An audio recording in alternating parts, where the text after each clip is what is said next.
Okay, All so right. I've never done this in D&D Beyond before. There's oh, you Oh just yeah. hit these roll buttons? Nope, we don't do it that way. Okay. So, good to see everybody again. This is session 10, in case anybody's keeping track. And Holy, yeah, a lot of these. yeah, we'll have a quick little recap from a bunch of you who were here the past couple sessions. But for now, we're doing stat roll for Neil, our new bard. And so at the bottom left, you can literally just do 1d6 at a time. Bottom left. Okay. Yep. And then once I get my rolls, then I get to allocate them, or how does Yep. that work? You allocate them wherever you want afterwards. Okay. So just roll. Yep. How many d6? It's 4. It'll be 24 total, but 4 for each stat. Oh, sorry, no. Okay, that works, but we literally just do 1 at a time. So that's okay. 16. 18. He likes drama and dragging things out for content. It No, was it's fun. 16. It's 16. It was You take fun. away the lowest. Oh, I see. Yeah, sorry, I got it down to 16. I'll remember these for you, so you have to worry about anything else right now. It's the abilities page. Abilities. Well, actually, I can't get out of. I wanted to see the dice rolls, but I guess I can't get we out saw of this them right now. Yeah. Oh, it was 5, 5, 6, and 2, but we dropped the 2. Okay, so 16. Yeah. Okay. So. Let me do it again. Yeah, just 1 at a time. Okay.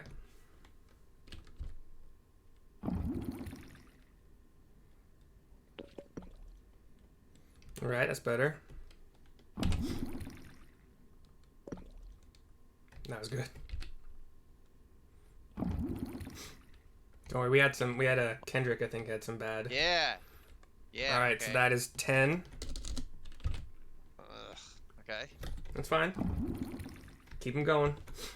All right. Yeah.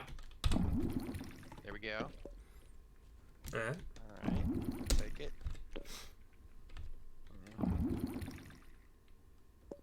Yeah. So that's 14. Okay.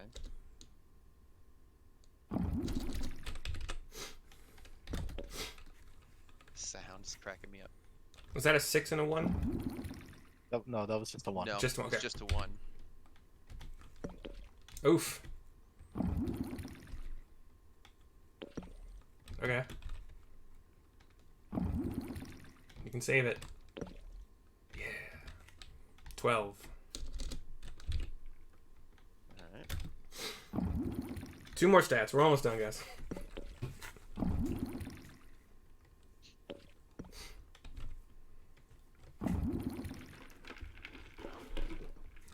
You guys can all hear the sound effects, right? Mm-hmm. Okay. Yes, they're amazing. I love you guys. I All right, really so like 9 those and 3 is 12. 1, 3, 4, 5, right? 4, 8, 8 and 5, 12? 12. Yeah, it's 12. 12. Cool. All right. You're so far above standard and point by, so. Way above me. You got some sharing. Yeah. I think that was the shittiest my rolls have ever been for That any was- form of D&D. After seeing what? Gravedigger and. Okay, that's 13. So, you got 16, 10, 14, 12, 12, 13. One more. No, that's it. Oh no, that's it. Okay. Yeah. And then you have your 16, three racial points to put 14. wherever you want. 16, 14, 12, 12, 13, right? And 10, if you didn't get a 10 already. 16, 10, 14, 16, 12, 10. 12. Yeah, got it. Okay. All right. So let's see. And then you can do that on your own time. Let me just add these really quickly. We got 60, 70. Yeah, you're at 77. So unfortunately, no free feet. Fair enough. Not needed. I didn't give free feats to anybody that was like over, right? Yeah, I didn't think so. But hey, good stats nonetheless. And... Really pretty good stats. Yeah. Oh, I have to give entry to somebody on Owlbear. Who's Fire Giant? I forgot to fix it. Okay. And then we do actually have a map today, Gravedigger. So if you do want to join Owlbear this time, I don't know if you can, or if you're here. Okay. So who wants to give some recap here? What happened last time?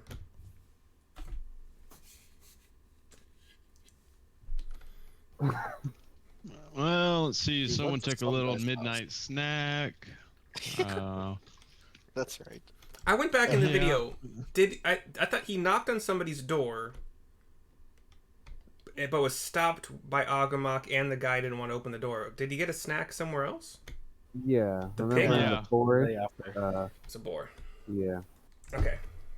Sorry. No, Nah, the it was- fisherman. What are you It was talking a about? person. It was the fisherman. The fisherman. Oh fuck. Yeah. The hell? Where's everybody else at? I was It was drinking. the fisherman. He was like sad, depressed. He lost his family. Like, Wait, for real? yeah. I played. Okay. So it was less sad. It was pretty sad. I was Okay. just like, you know, you gotta do. What He you got gotta a do. little bite. I saved it. I healed him up. Made sure he didn't die from it. So Okay. And I gave he's you still alive and depressed. I gave you a bonus to like your fishing skill, right? Oh, you didn't. You said we were gonna talk about it, but you didn't tell me exactly what we're gonna do. All right. Yeah. You So have like a +1 to fishing, should you ever wish Okay. to take up that sport. okay, that's interesting, but I like it.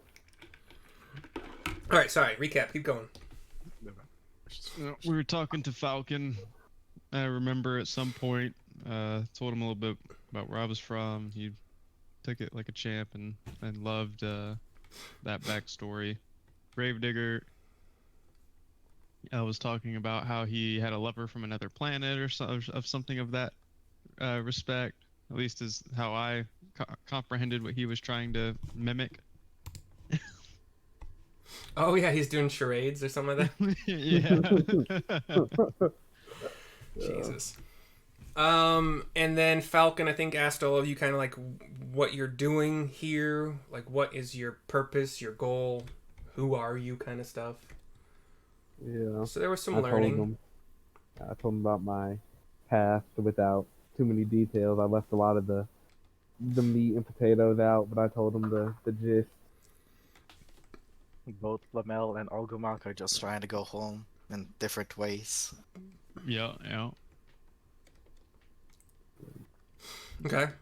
And then did we end? I have the video pulled up. I was trying to listen before this, but did we end on just like everybody saying goodnight, or we kind of mid conversation? I know Gravedigger had to leave like suddenly, I think so.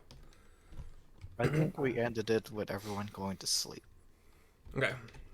I remember I went to sleep early. Then some other people stayed to talk to what was his name?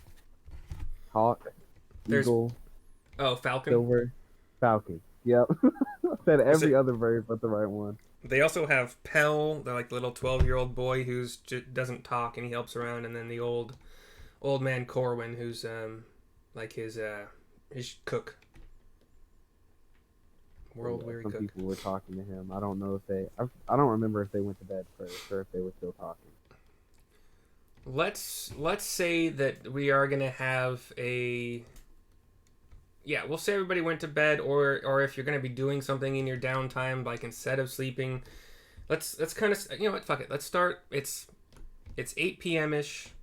You guys have the options now to start trying to go to bed or not, and also the two of you, Srissa, is that how it's pronounced? Sarissa and Neil. The two of you would have met up in Phandalin, which is the main town here. It's to the south. It's kind of nestled along it's a mountain range. Actually, well, I don't have a world map. We did at one point. There's a world map somewhere in our Discord, but you chanced upon meeting each other. You were both looking at a job board. You talked to the town master, who you'll meet like in game later. But the two of you you're on the same kind of idea. You're both trying to help out with this whole dragon situation, and the town master sent you up here as well. He told you about Falcon and the lodge and the woods. You guys are in kind of the north middle of the Neverwinter woods, which is not far from the coast, like the big old sword coast. You would have also found your way here to the lodge, and let's say that you're walking, or you're knocking on the door of the lodge at 8 p.m. here, and everyone is still awake for now and have not yet decided. So Neil would be following Sarissa because Neil thinks Sarissa is like really cool and really pretty, and he wants to write some songs about her, and he's just been like following her around, wherever she goes. So so, Sarissa, are you hunting dragons? Like what did you say was going on here? You said there's a dragon problem that we. Me? Yeah. Yeah. I'm sorry, yes. That is the focus of this campaign is the dragon of Icespire Peak. Okay. So yeah, there's a dragon problem. A lot of these quests, these guys have been. I'll let you talk to the guys here, but you guys have been catching up with each other, so you guys can kind of do that a little bit apart. I'm gonna try to get everybody together here, and you guys can all just meet. So, Corwin, the old man, well, I'll get it. He walks over to the door, opens it, and sees the two of you. Hello? Who are you? Oh, so Neil, would you like to speak for us?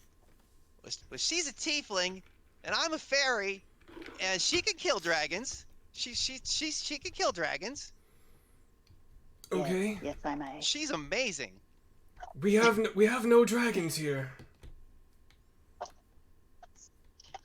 Oh, sorry. You guys were sent here You guys were sent here. Sorry, I was trying to go. Just to kind of like talk to Falcon, see if you guys can enlist his aid, because he's a good hunter. He's very familiar with this land and how to set traps and stuff. So you're here with a bottle of wine, by the way, which I'm not gonna.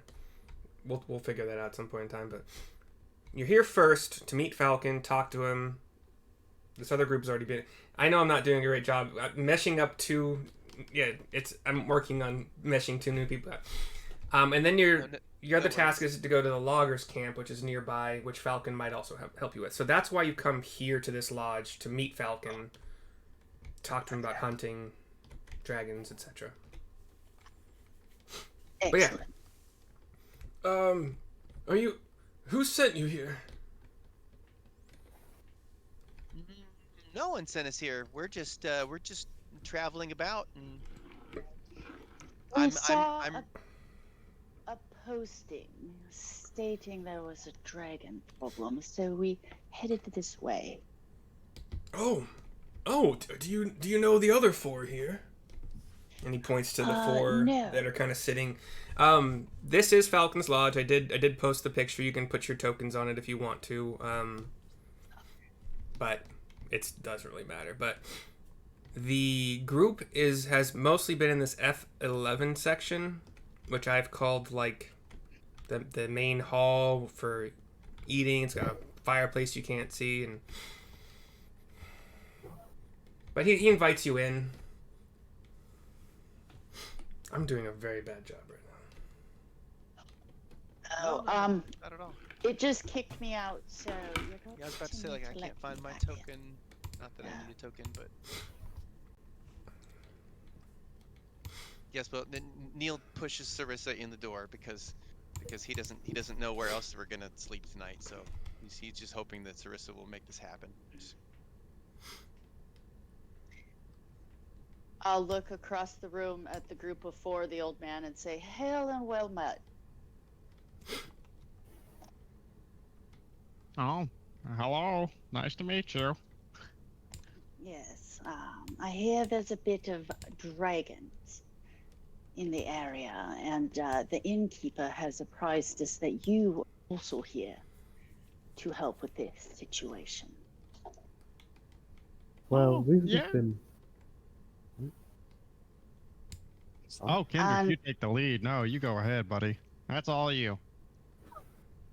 Okay. And can everybody tell me, like, what am I looking at? Who is sitting here? Species-wise or race? Yeah, everyone. Uh, Everyone's for gonna have to me, describe them. Yeah. yeah. For me, Yeah, I'm so, just like for when you're looking at me, you see it's okay, like a who's me? I don't see any faces, so I can't see you chaos talk. Kendrick. Okay. Yeah.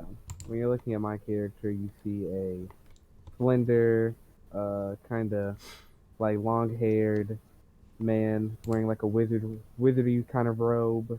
It's like black and red, and a little bit of gold in there. Uh, his skin is a little on the lighter side. Uh, yeah, that's about it. He's like relatively tall, like 7 feet. That's seven. Did I say seven? Uh, I don't think that's right. six. Six Yeah. feet. 6 feet. Yeah. Yeah, well, I'll look at Chaos and be like, hello, Kendrick. my name is Kendrick. Yes, Kendrick. So I'll lean and I'll just go, hello, my name is Miss Sarissa Strangeway. What is your name? And what do you do?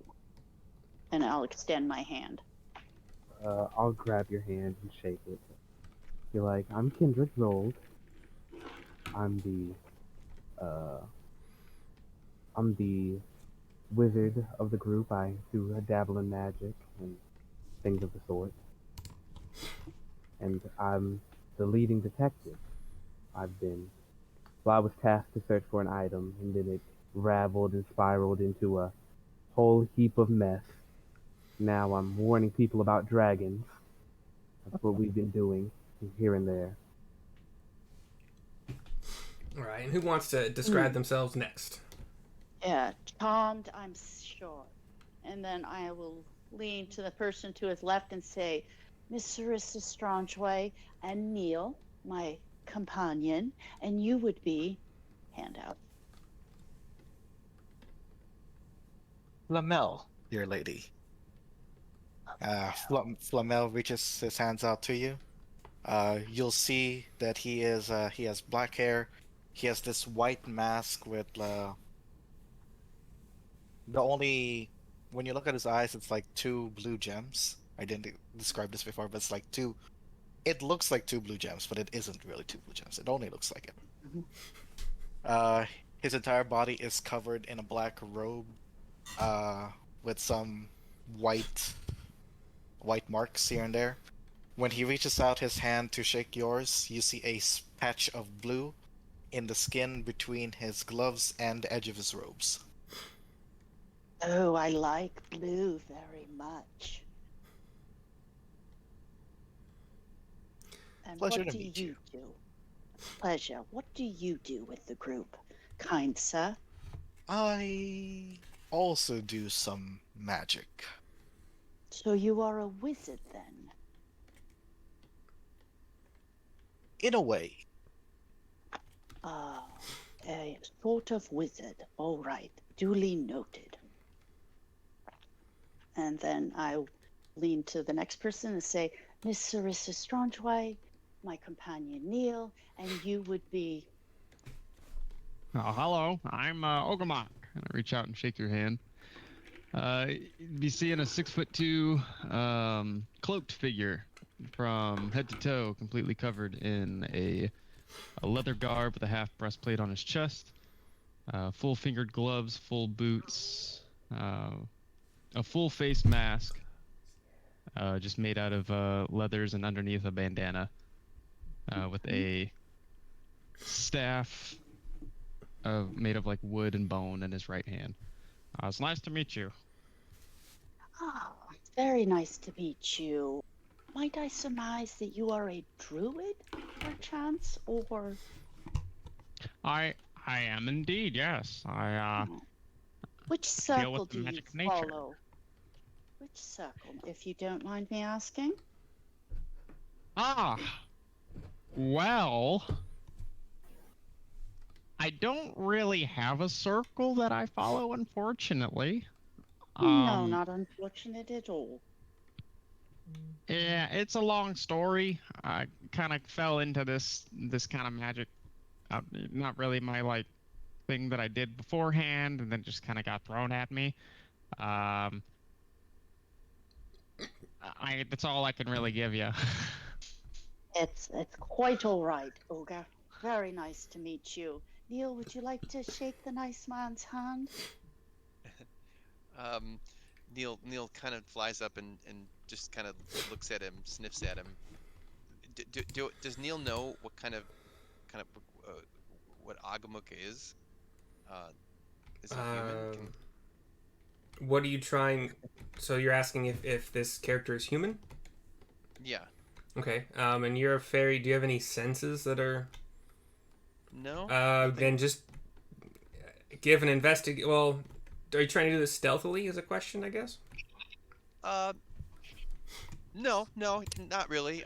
Okay. He's actually trying to figure out, because he doesn't recognize who he is. Then just a straight up investigation check. Okay.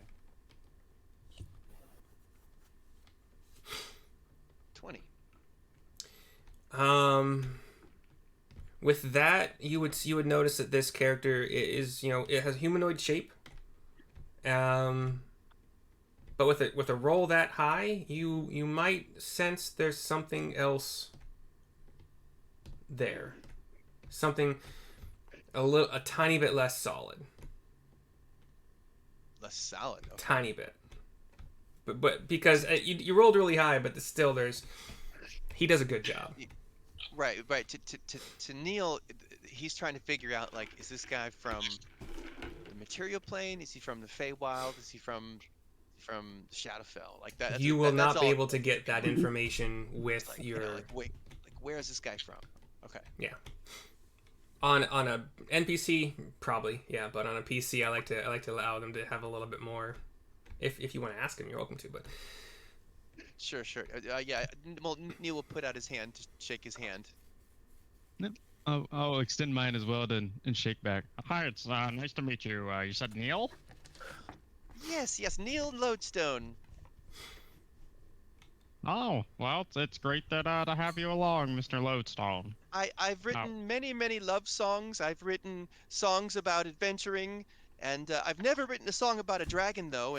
And Sarissa here, she's just amazing. I'm gonna write songs about her. oh, that's lovely.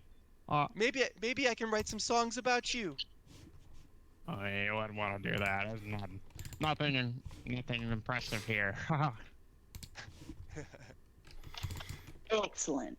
All right then, and I'll turn to the last person in the group, lean forward and say, Miss Sarissa Strongeway, my companion Neil, and you would be. So you see a very large, 7-foot tall man, and covered in bandages. Only one of his eyes are showing, and he's wearing a trench coat, but it's opened up, so you see all the bandages across his chest and body, all over his hands. He is pretty dirty and unkept, and you can see some skin under the bandages, and it's very dark in a way. And he politely reaches out his hand and shakes it without saying a word. Fan of Mary Godwin Shelley, perhaps. All right then. somebody here please let me know what our compatriot's name is so I know how to address him? Oh, of course. Yeah, we call him GD. GD. I think he Would spells that... like Go ahead. Geedi, I believe. We're not quite sure what his exact name is, but we saw his initials, and it said GD. So, All right. GD. Strong and GD. silent. Excellent. And I'll look over to Neil and just kind of lean in and be like, Hey, it's your any it's sense of... your turn, lady. You two get to describe yourselves now. Oh, yeah. Go ahead, Neil. Introduce yourself to the boys. So Neil is like he's like I don't know. I guess he's like a foot and a half tall. He's a fairy, so he's got wings that are, I guess, like moth wings, like several different layers of wings that have, like symmetrical patterns of like pastel and primary colors. And he's dressed in like bright entertainer's clothes. He's got leather armor. He's got a sling on his belt. He's got a pan pipe, or a pan flute, like on a strap around his neck, and he's carrying like a suitcase, like satchel, with him, carrying around with him, and yeah, he looks like he's kind of been around the block a little bit. Maybe he's been on the road a little too long, and yeah, that's what you see. I like how tiny you just made your icon. I was like, wait, I just put it there. Where did it go? Okay, sorry. Did you get the picture I sent you? Oh God, that's gigantic. Yeah, sorry. Working on it. Like I said, and I did the best I could. So with Sarissa, she's on the tall end for a female tiefling, around 6 feet. She's got lovely blue skin. She's got blue hair, which is kind of odd for a tiefling, because I'm not in the red or the yellow hues. The horns, the blue hair. My eyes are... the sclera is actually a shade of light blue with, the black slits like you would expect from a tiefling. And you can't see my tail, but I wear a lovely, long, flowing, dark blue skirt. P.S. by the way, which is tearaway, so it never gets in the way. But I keep my Obviously. tail tucked under there. Yeah, just that's Sarissa. I have a dazzling smile and fabulous hair. I just noticed how tiny Yeah, Neil is. I think I might want to have you stay not the whole full 5 foot, but maybe like half of a square, so I can know where that. Yeah, there you go. That's perfect. Yeah. You're not. Yeah. Anyway, Falcon has been, watching this exchange the whole time, and he's been sitting in the corner, and you two strangers. I asked everyone else here, and maybe they can give you a quick recap about who they are, what their purpose is, but who are you? Where are you from? What are you doing? Well, I'll if you look don't at know who Nia. Sarissa is, I don't know. I don't know where you've been hiding, buddy, because Here. Sarissa is the coolest paladin I have ever met, and she is going to just everyone here is just gonna want to train with her and hang out with her, and you better watch the way you speak to her, okay? Oh, So my Dan- friend Neil, you're oh so kind. To answer your first question, which wasn't, I guess, really a question, but I'm going to answer it anyway. I've been here. That's why I don't know who anyone is. I don't venture into town. Towns do nothing for Well, me. we are new to town, I guess. Yeah, and I don't go to town anyway, so I wouldn't know. For your second point, I would ask that since you're in my home, a tad more respect on the back end of that whole speech you gave about Sarissa the Paladin. I'm not Oh, sir. threatening he you. Means you no disrespect. He is flighty and he is an artist. You know how they are. They're I really overtaken by their don't. passions. And he means no offense, and our deepest apologies, kind sir. Please Alright. take no offense. So to my question, why are you here? What do you? I didn't mean that. Like, what are you fucking doing here? Like, no, that's not how Yeah.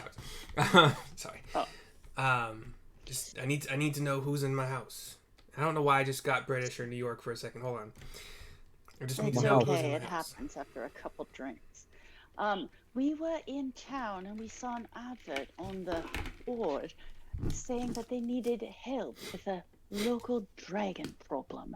And so we decided I am a paladin and I will give you the oath on my god that we are both good people and mean you no harm. Don't ask me who my god is this weekend because I cannot tell you. That needs to wait until next weekend. But rest assured, we are here and we mean no harm. We simply want to help. Isn't that right, Neil? Yeah, that's right. And if she kills the dragon, then I get to write a song about it. They sent Exactly. who sent you here?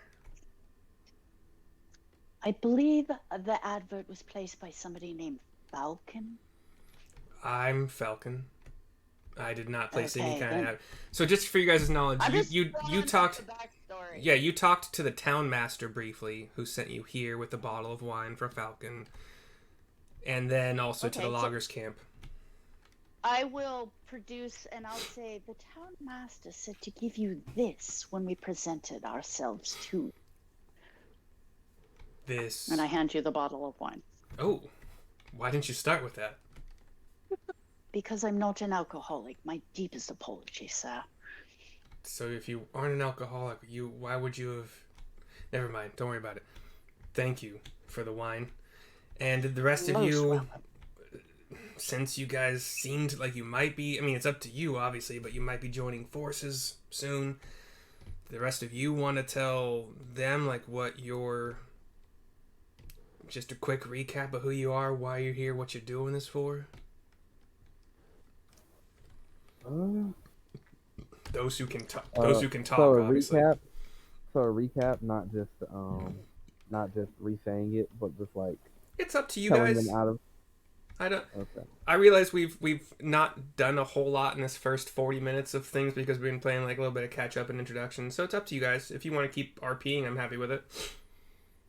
No, I'll just tell you. Like kind of like a recap. Like pretty much with my character, I told him, pretty much told him that I came from Strixhaven. I got kicked out. Something bad happened. Some people died. So now I'm just like kind of. I don't really have much family. I'm just kind of looking for survival money, trying to just keep going, keep moving forward.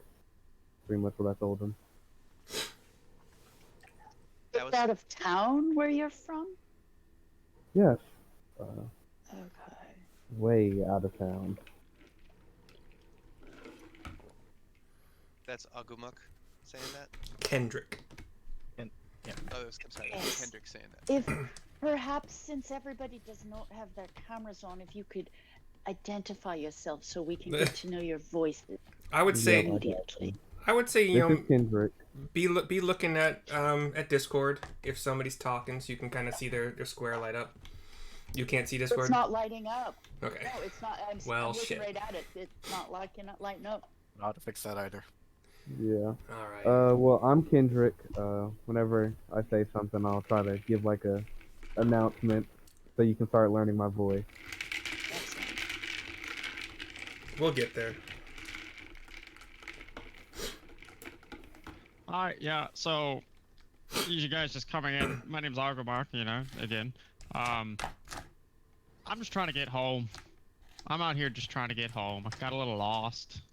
From far too. away. Yeah. Oh, you too. Yes, I need to get back to the Feywild, but I can't find a way to get back. Oh, wow. There's 3 of us here just trying to get the hell out of here. I love that. I mean, I'm gonna follow Sarissa, but I do want to go back to the Feywild. Yeah, of course. That's really all there is to my story. I'll turn over to Flamel and GD. Again, my name is Flamel, and I don't know if you've heard, but I am from a different dimension, and I happen to fall into this dimension just out of nowhere. And I have been traveling all around the place, also improving my craft of smithing, while also trying to find my way home. Smithing. Oh, like an And artificer, perhaps. Perhaps. do you guys work uh for the for Kent or Falcon here? No, not specifically for. We just help out whenever we can.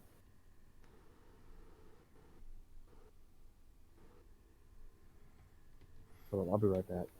Give him a call. I was trying to figure out if Flamel actually told me he was from a different dimension. Yeah. I knew you're trying to find your way home, but I don't remember reading that it was a different dimension. It is. So we're up Whoops. to 3 people trying to find their way home. All right. Sarissa, you have to come back to the Feywild with me because you wouldn't believe the amazing donuts they have at the court. They are so amazing. Ooh. You would love them. I would love some donuts, and yes, I will go with you, Neil. Sounds amazing.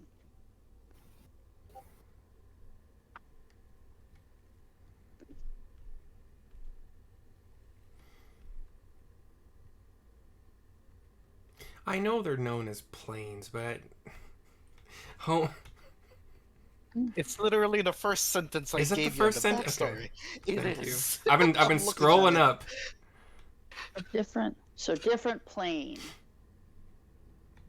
Yeah, well, yeah. It's in the first sentence. Hey, a lot of shit has happened. I had 6 players. You changed characters. I'm trying. All right.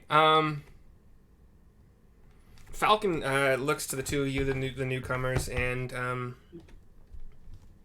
so I get from you, Neil, that your main goal is to just get home, or can you are you stranded on this plane instead of and trying to get back to the Feywild? Yes, I don't know how to cross back over. I don't know where to find a crossing. So why are you? The one that I came through, I couldn't get back. So why are you hunting a dragon? No, I'm not hunting a dragon. I'm just following her. So you were at the quest board in Phandalin, and you did, or were you looking at the quest board in Phandalin? You just happened to see this beautiful tiefling here. She was. I've been following her all around. Oh. And Sarissa? Where did you come from? Why are you hunting a dragon? That kinda will also be announced next weekend once this hangover goes away and I completely remember not only who my god is, but what the hell I'm doing here. That's where Sarissa was out drinking all night. She's got a terrible hangover, and she just can't tell anybody her backstory today. But next weekend, no problem. Okay. She can kill a dragon. Yes, I know she can. Can I pose I a am question? a skilled fighter. Yes. I turn to her, Sarissa, Ogamok speaking. What are you? Oh, I am a tiefling. I believe you would know me as a devil. I am of devil ancestry. Well, devil human. But I'm not bad at all. I'm actually a paladin. Oh, wonderful. And you, Neil, what are you? You said Feywild. What exactly? I'm a fairy. Can't you tell? And he his wings like flutter around. He like hovers up and down and flutters around, and little sparkles like fly off his wings. And Oh yeah, of course. Yeah, I could tell. Of course I could tell. I just had to double check with you. That's all. No, I definitely get it. Neil is Wonderful. Thank fabulous. you. So, and while I'm introducing myself, you'll see my tail unroll from under my skirt.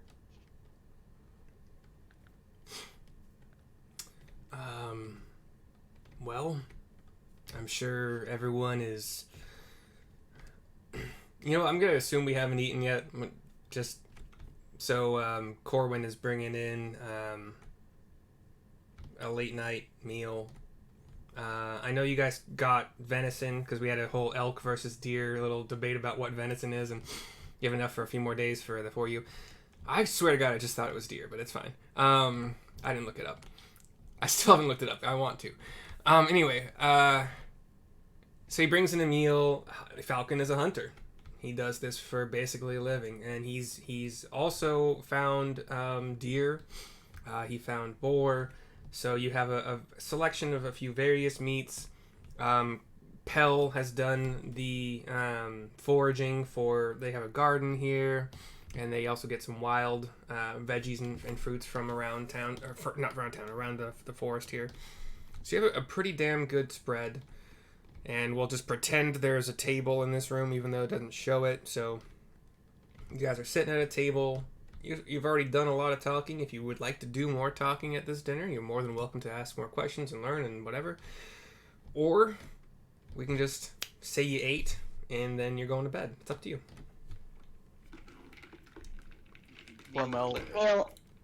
Neil and I will share a room if that's possible. You got plenty of. I play my flute while you guys are eating. That's about it.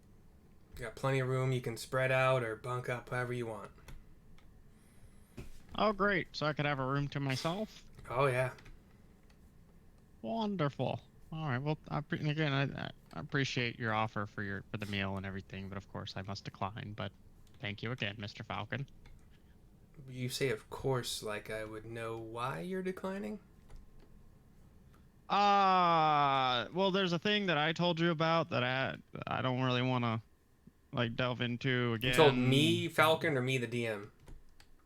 Yeah, you, Falcon. Okay. Oh my God, are you a vegetarian? Something of the sort, really. yeah. I've heard they exist. Fascinating, quite fascinating. It's rather embarrassing, honestly. I think I remember now. I don't remember, but from the context, I can get what you're talking about. So, okay. Then Falcon would not have said those things, and you guys would be none the wiser. Yeah, I understand, sir. You don't have to partake, obviously. Oh, thank you. I'll just head off to my room. I'll see everyone in the morning. It's great meeting you. You too. Good night, Agama. Nice to meet you. Flamel will pick up his foods and head straight to where he was working on the shield earlier. Is this Gravedigger's shield? A shield for himself. Oh, for yourself. Okay. Cool. And that's If you would Flamel, Yes. right? Flamel, as in Nicholas Flamel. Yes. If you would excuse me, I have a task that I need finished. A man who has work to do. I understand. That leaves the four rest of you. Eating, peacing out, sleeping, working. What you doing?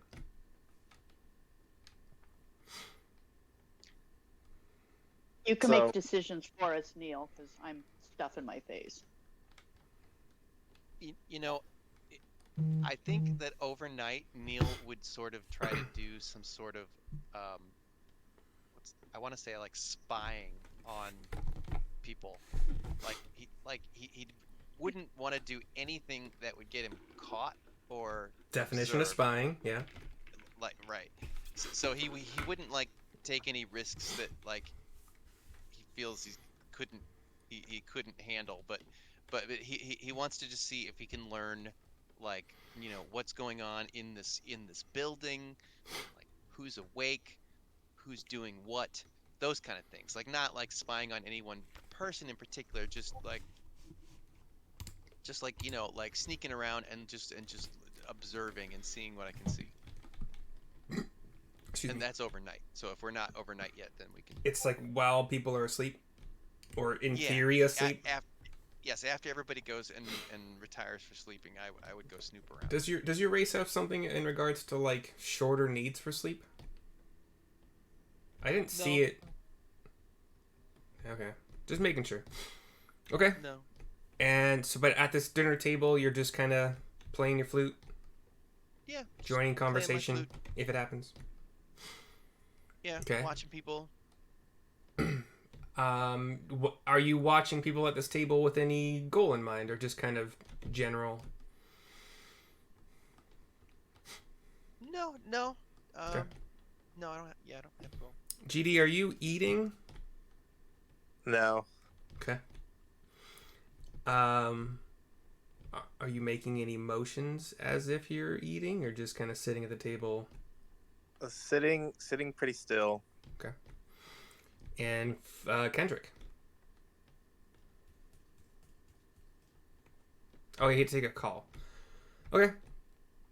So Geedy to me looks like what I would have read about in lore as a mummy. Is that what he looks like? Like, I'm gonna let GD answer that, I suppose. Well, I mean, Out of character, I guess. that's a pretty close thought. Yeah. approximation? Okay. Yeah. It's like you can assume he looks like one. You don't know if he would be one. Right. I'm just trying to get the appearances because you're totally wrapped in bandages, like a mummification process. Okay. So on the DL, can I throw out a detect magic just while I'm sitting there munching? Probably not in the DL because it's a spell that requires components of some sort, I would assume. If you read on your spell, it'll say like verbal. Yeah. So verbal, so it's verbal and you're going to be speaking words, and you have... Well, Flamel left. Agamok left. Well, Kendrick is still there, and he's a wizard, so he probably knows what spellcasting looks and sounds like. Yeah. So it's up to you if you want to try to... if you want to try to stealth it. Nah. Okay. Oh, I'm not that worried about it. I'm Okay. back. So Kendrick, And what's happening is you guys have sat down to eat. There's a wide array of food, a few meat choices, veggies, fruits. They do well here. And sorry, what? It's still 8 o'clock, right? Yeah, like 8:30ish by now, because the meal has been happening for a little bit. I'm gonna just go to my room and go to sleep. Okay. Yeah, I've already Flamel peeled off. Og peeled off. GD's just sitting at the table as GD does. The fairy's playing his flute and eating, and then I think Sarissa's just eating and observing. yeah. Okay. I'll look at Neil and be like, Neil, are you tired, darling? Do you feel like maybe it's time to go to sleep? Yeah, I'm getting kind of tired. And Alright. nobody seems to like my pan flute, so Mm. and he's just It's looking over most- at Geedy like, Excellent. Yep. Give me a performance check, sir. yes. I didn't think about that earlier. Ooh, 19. So anybody who was at the table would have heard some damn fine pan fluting. Like what kind of style you playing? Sort of like Jethro Tull, like jamming out, like real bluesy, like just going to town. That's more upbeat than I suspected. I like it. A mix between David Brubeck's Take 5 and Toll's Thick as a Brick or something. I love Take 5. Take 5 is I can so do good. jazz. Oh, yeah. yeah. I can do jazz too. All right, Neil. GD, actually, really quickly, give me a... How do I do this? It used to be called a willpower roll, but it's not wisdom. Actually, yeah, give me a wisdom save. Oh, wisdom save. Yeah, man. Okay. Oh shoot. It closed on me again. Give me a second.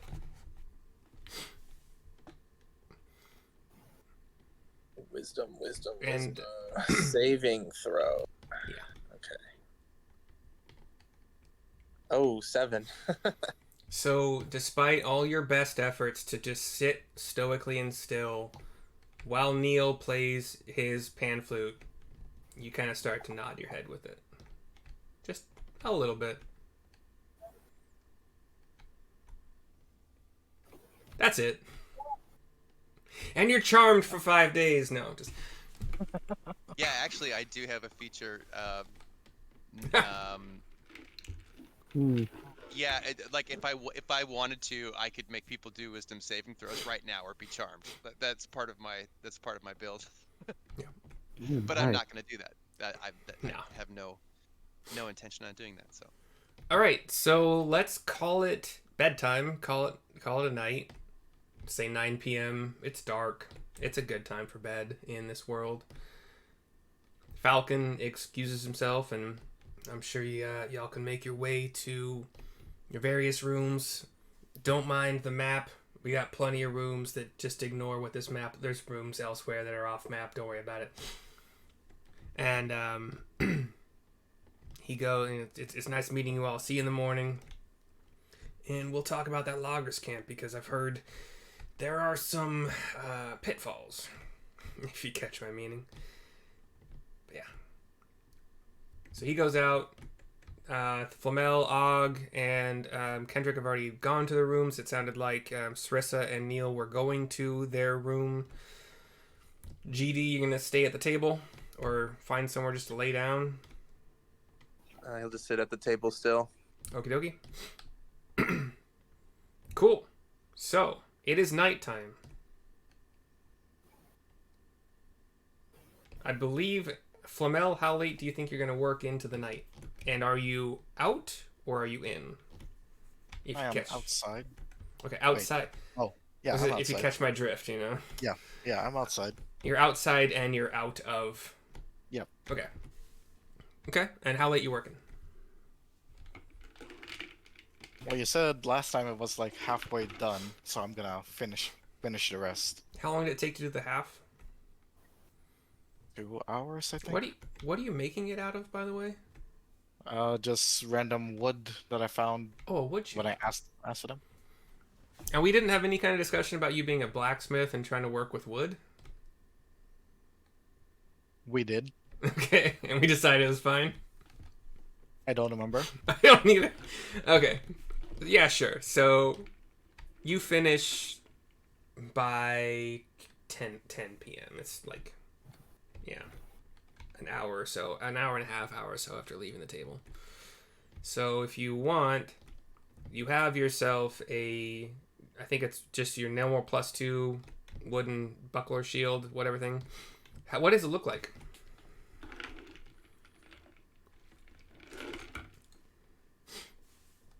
What It shape? almost kind of looks like a bunch of wooden planks have been stitched together. So when I hold it up, there's like one long plank all the way up here, and everything else is like stable. And over here is also like one's too short or something. It just doesn't look pretty, but it looks fine. It looks like it'll work fine.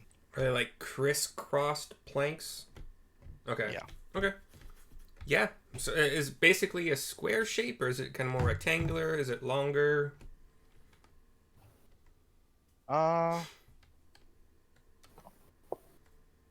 More square shape. Okay. Okay. Cool. So are you going to bed after that? Yes, and I will go inside. Okay. And that is roughly Inside. Yeah, roughly where? Well, actually, you know what?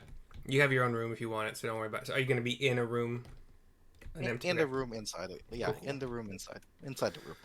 Inside. Okay. So I am going to move people to roughly where some bedrooms, I guess, kind of are given. I'm gonna pretend these are bedrooms. GD's still there. Og there. Kendrick there. We're gonna pretend these are all just regular bedrooms. Although, and there is... No, actually, yes, this works. This works fine. The door between the room that Flamella's in and the room that Sarissa and Neil are in, that's just completely locked. I'm gonna go with just locked, though.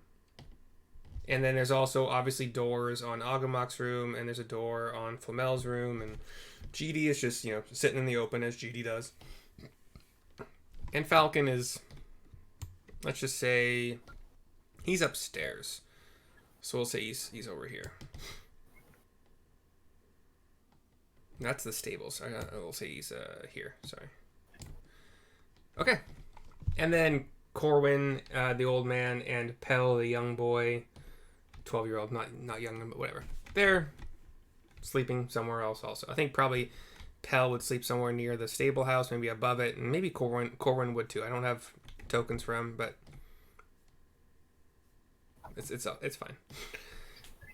Okay, so it's nighttime, Neil. You wanted to do some shenanigans. Everybody else basically asleep at this point? Except for maybe GD? Nah, I'm knocked out. GD, what do you can text me directly if you want to, but I don't recall things. Kendrick's knocked out. Og is, but you can say it out loud too. I mean, these two newbies are not newbies to the game, but they know how to ignore things that they should not know out of character. So it's up to you.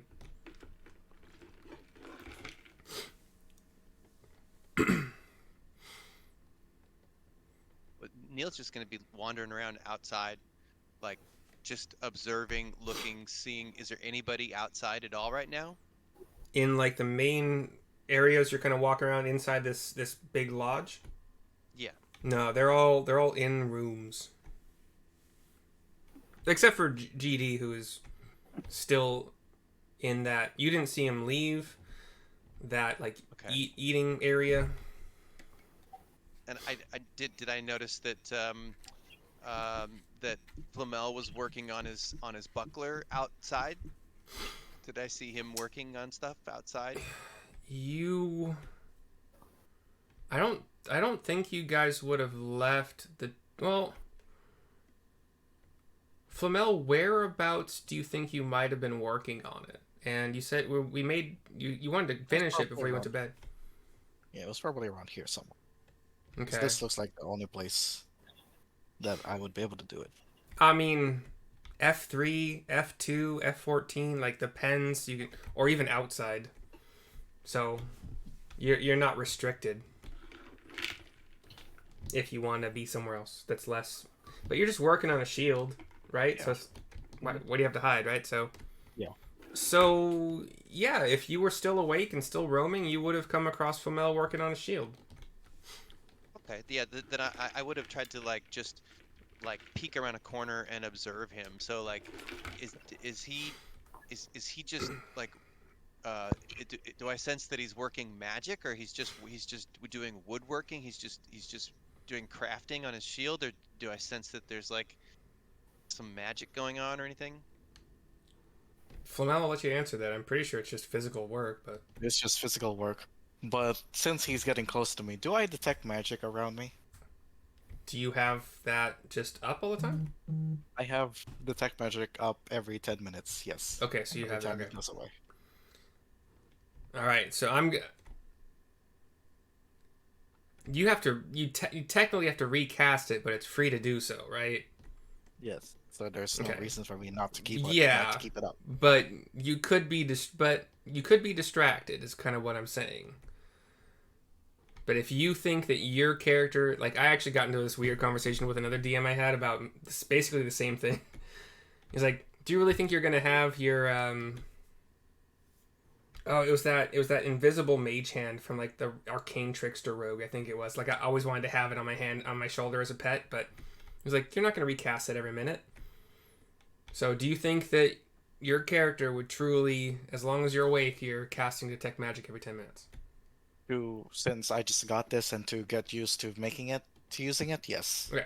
Then, is there anything in the fairy race that says it's made of magic, or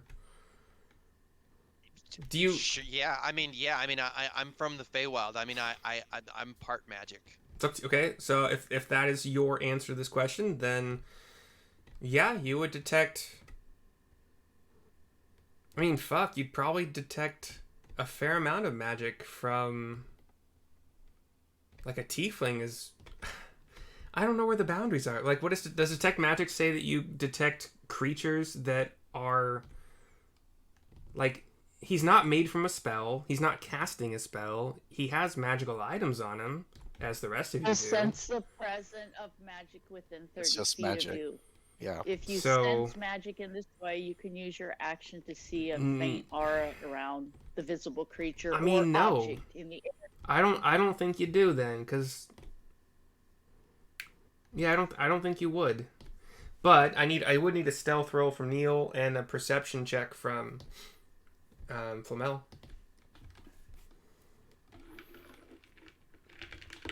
That's a tough one, because He beats it. I got a 9. 13. okay. Flamel, you do not sense. Mhm. You might sense magic in just the general area that you're in, because within the 30 feet of you is a wizard, a druid, a paladin, and a fairy bard. Like, And we all have magic items. yeah. Probably, right? So you definitely sense some magic. Kendrick is so scared by this that he left the chat. And yeah, so Okay. yeah, you're undetected, Neil. You're watching him craft a shield. I would say it's not long before he's done.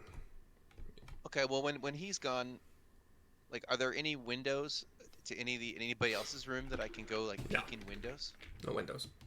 No windows. Okay. Well, there's none on the map. So I'm pretty sure they put windows on some of these maps. Fuck if I remember. No, Falcon's a pretty secretive dude. He likes his privacy, so no windows. If he wants to see stars or see sunlight, he'll go outside to do that. Okay. Well, if I can't, peek into any windows, that's fine. I'll just go back to my room. Okay. Anybody else doing anything at night aside from sleeping? Sleeping. Not me. Kendrick, by the way, has been forced to go grocery shopping. Sucks to... Yeah. Poor guy. He'll be back, though, hopefully, quickly. Well, I mean, we have hours to go still, so... Cool. It is morning. You guys were not attacked during the night. Not that that was even a possibility in this particular thing, but you weren't. So yay! You're all fully rested. So if you needed a long rest, please make sure you click that off in your boxes and whatnot. What? Anybody doing anything in the morning? Breakfast is not out yet, by the way.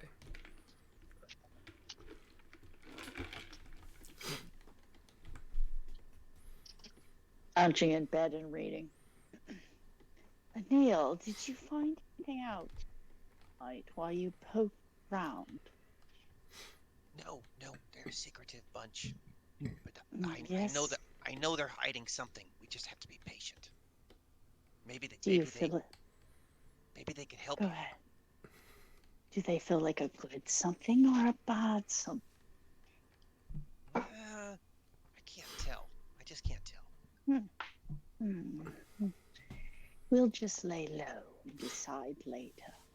But maybe they know what they're doing, and we can just team up with them. Excellent idea. I agree. We'll get you home eventually, friend. Okay. Rest of you?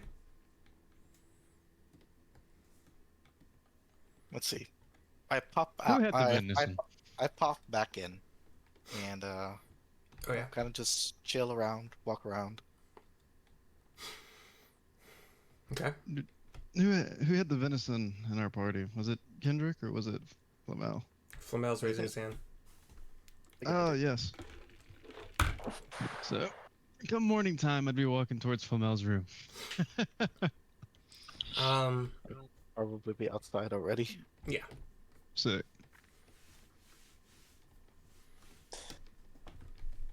Oh, hey, buddy. Hey, Flamel. Welcome on. Hi, I'm sorry to bother you, but do you mind if I could get a little bit of that venison from you? Kind of a little peckish after skipping out last night.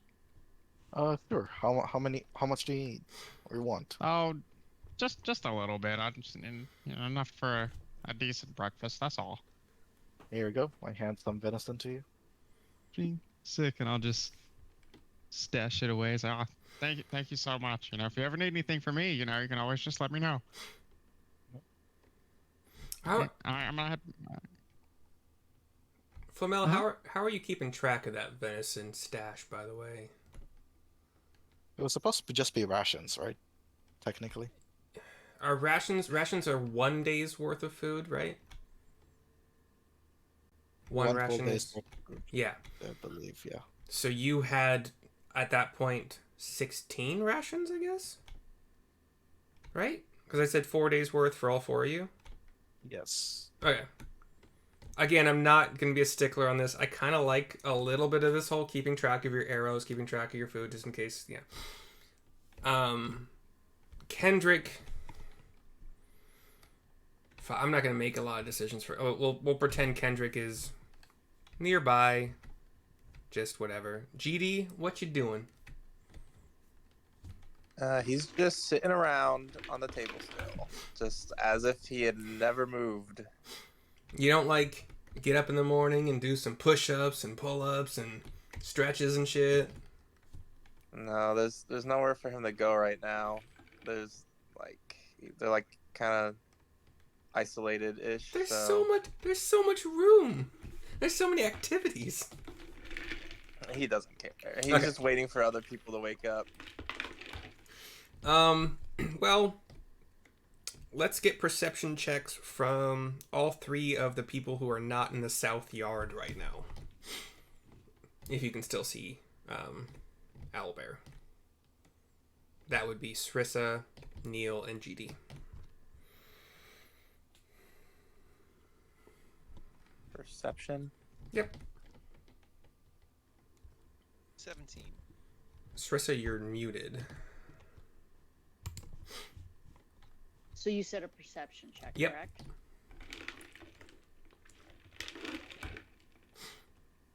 Neil... Yes, Srissa, Neil, all three of you would have heard, if not the conversation specifically between Flamel and Algamok, then you would have heard doors opening, talking in general. So GD, you would know they're awake, and or people are awake, and then Srissa and Neil, you would also know that they're outside your room somewhere.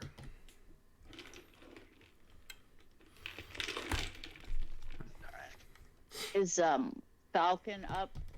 Is he gonna put out a breakfast spread, or do Neil and I need to just dig into our pack? So it's early-ish still. A long rest is about 8 hours. We're saying it's 6 a.m. ish. Falcon, not that you have any reason you would know this, but Falcon is out, doing his hunting thing, his Falcon thing. But if you were to look for Corwin or Pell would be in the pens, in the stables, like working with whatever. There's some livestock here, like for milk. There's chickens for eggs. There's I can't decide whether they would have domesticated pigs, because there's probably plenty of wild boar, but they might have a pig or two just kind of for maybe creation of fertilizer, along with the cows, and maybe pets. Maybe they're because pigs are intelligent. They're cool. Maybe they can root out truffles. Yeah, they have pigs. Fuck yeah, they got truffle hunting pigs. Why the heck not? So yeah, Pell's there, and Corwin. You guys can smell the deliciousness of what Corwin is preparing for breakfast. All of you. Neil, darling, why don't you go poke around while I wait on breakfast? I need to sit here and prepare my spell. That would be quite all right with you. Okay, but if they don't have anything that's edible, then would you just kill one of these pigs, and we can We eat can. We will definitely think about that if nothing presents itself soon. Breakfast. Okay, hold on. Well, I'll go figure it out. I'll be right back. Yes. So Neil will follow his nose to whatever he smells. Where does he smell the food? Which one would be the kitchen? Fuck. Let's say F3 is the kitchen. That wasn't used by anybody. Yeah. I don't know. They put the kitchen right next to the outhouse, but tomato. Who gives a shit? They- I get what you're saying, but yeah, I don't care right now. Okay, I don't know so where yeah. they would. Like, if you see anywhere on this map that makes a better sense for a kitchen, then maybe F10. Yeah. But I may turn that into a bedroom, so Yeah, F10 became a bedroom. I mean, whatever. Anyway, you find the kitchen. Corwin is in there. He's hard at work. Do you need anything, young fairy master? And who's Corwin? The old man who's like the cook. The old man is the cook. Yes, Sarissa and I need some food, and I imagine everyone needs some food, and are you the cook? I am. You can see me doing the cooking right now. We eat pretty promptly around. Well, I say promptly, but it could be anywhere from 7 to 7:30. Do you think your stomach could hold out for another hour? I mean, why, yes. Yes, I'm sure it could. Yes, just let me know And what to if do. not, I start making the biscuits and stuff early on, so there are biscuits you can take back to your room if you want to. Do you have sticky buns? Sure. Oh, yes, I love sticky buns. Yes, okay, I'll be back then. I'll be back. Okay. Pleasure talking to you. Thanks for offering your help. The rest of you? No, Neil definitely doesn't offer his help. He leaves. Yeah. Anybody else? What you doing? Tell me now, or you suddenly die.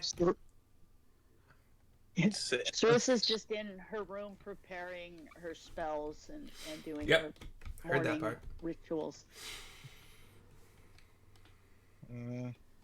Consume venison and chillax on the bed. Og went back to his room to do Og things.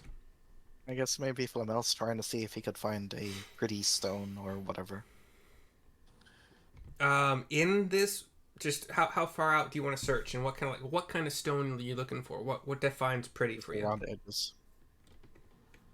Looks like I can make a jewelry out of it. Okay.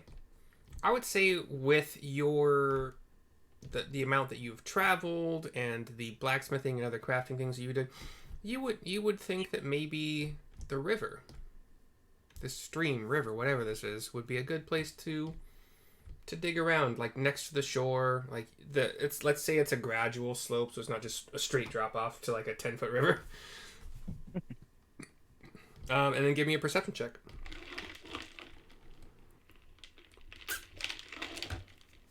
A 10. So, how would you like your 10? Would you like to quickly find a okayish stone, or would you like to have it take some time to find a good stone? I'm gonna take my time finding a good stone. Right. So, with a 10, you're looking at about an hour. You okay with that? Yep, Right. that's what I do. And you're like maybe like this size, like a little bit bigger than a dollar coin size, or what you got? What color is it? How big? Slightly bigger than the dollar coin size, and you decide the color. Geodesic? Is that what you said? You decide the color. Oh no! Fuck no! I don't decide the color. You decide the color. That's what... I'm the DM. I make the rules. You decide the color. Fine. It's bigger than a dollar coin. But it's a red gem. Okay. Or it's a red stone. Okay. Redstone. And then GD, you have heard signs of life. You smell food. Are you still just sitting?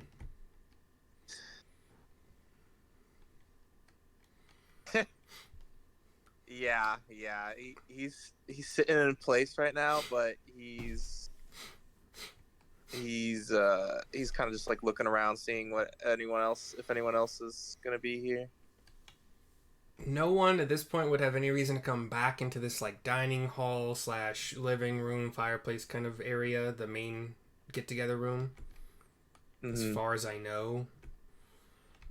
Flamel might wander in there just to kind of see what everybody's doing.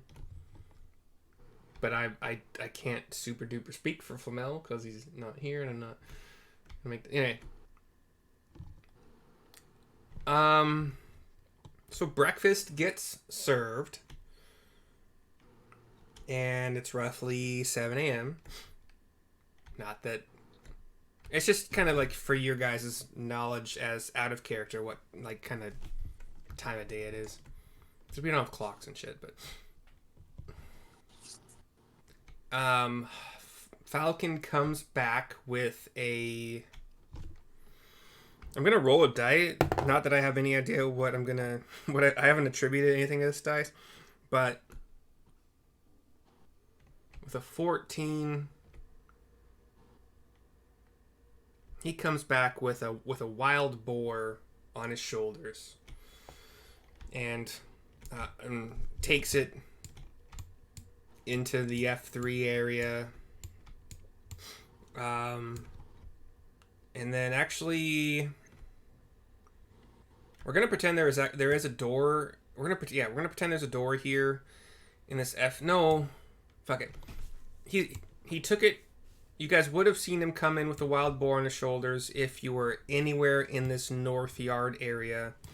And then he talked to Corwin in F3 a little bit, the kitchen, and then he took the boar to some storage room.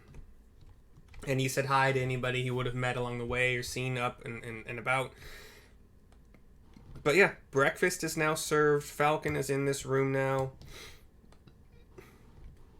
eating. Flamel will be eating as well. Okay. And drinking? If you want to request, like drinking what? Sorry. Wow. Alcoholic beverages or orange juice, water. Yeah, we could drink some wine. Wine would work. Okay. If you would like wine in the morning, then Falcon has. He's probably not going to open any of the nice bottles he's received from you guys, unless you try to persuade him to do so, I suppose. But they do have. I told the other characters this last game. They have this kind of home brewed wine. It's not fantastic, but it gets the job done. I mean, it's not horrible. It's middle of the road.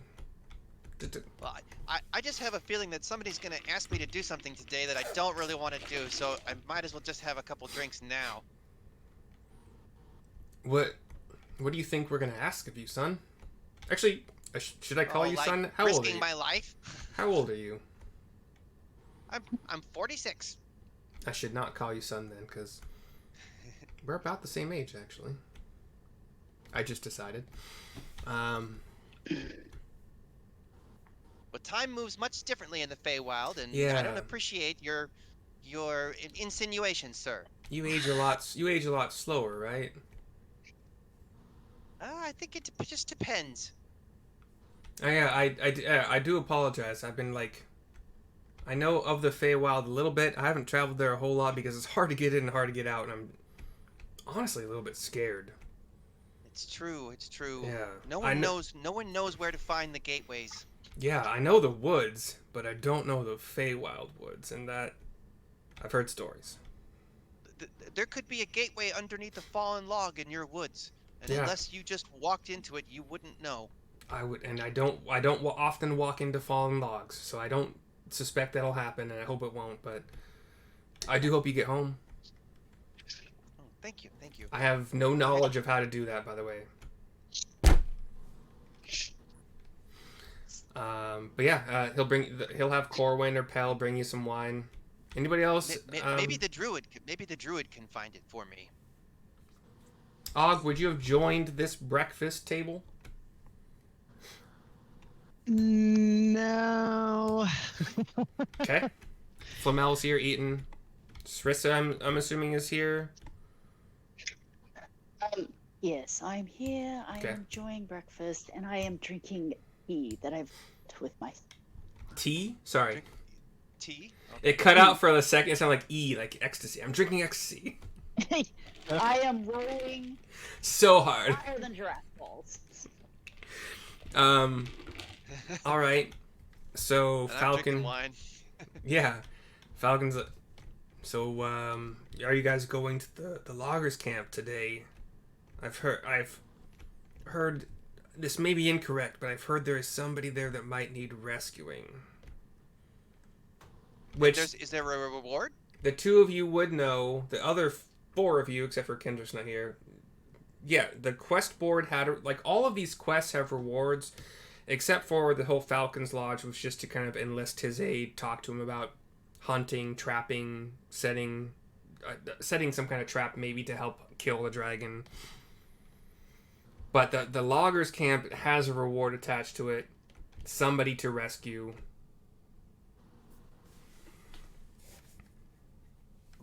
What's the do you- reward for rescuing this person?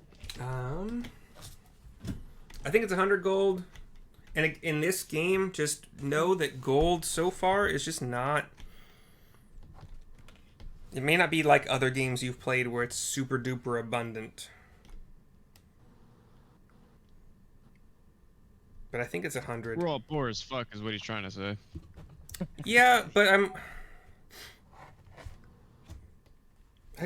just going off this book, you know. I don't know how to. Yes, I can see. I've also given you guys a We lot of should like go bonus things and stuff to make you more powerful. We should go rescue dead person and earn ourselves some. It would be the kind thing to do. 100 gold each, plus whatever you find. Oh, most enjoyable. Yes, I could buy a new instrument. I could buy a new pair of clothes.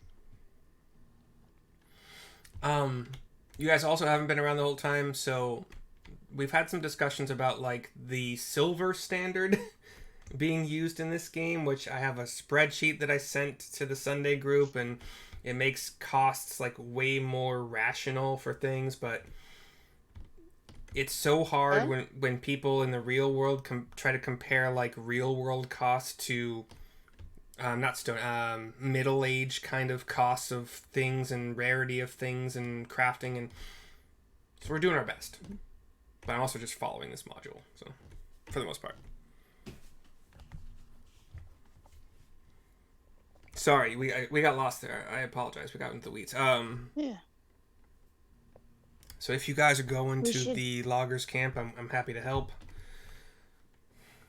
And if you need any tips on how to maybe like give yourself some advantage against a dragon, which So, we're not going for the dragon today, are we? We're just going to rescue one person. Yeah, exactly. Yeah. Like this is a side quest, and Oh, we're excellent. well, no, I'm asking. Like, we're rescuing this person. Why? Who's she being held by? Did we learn that already?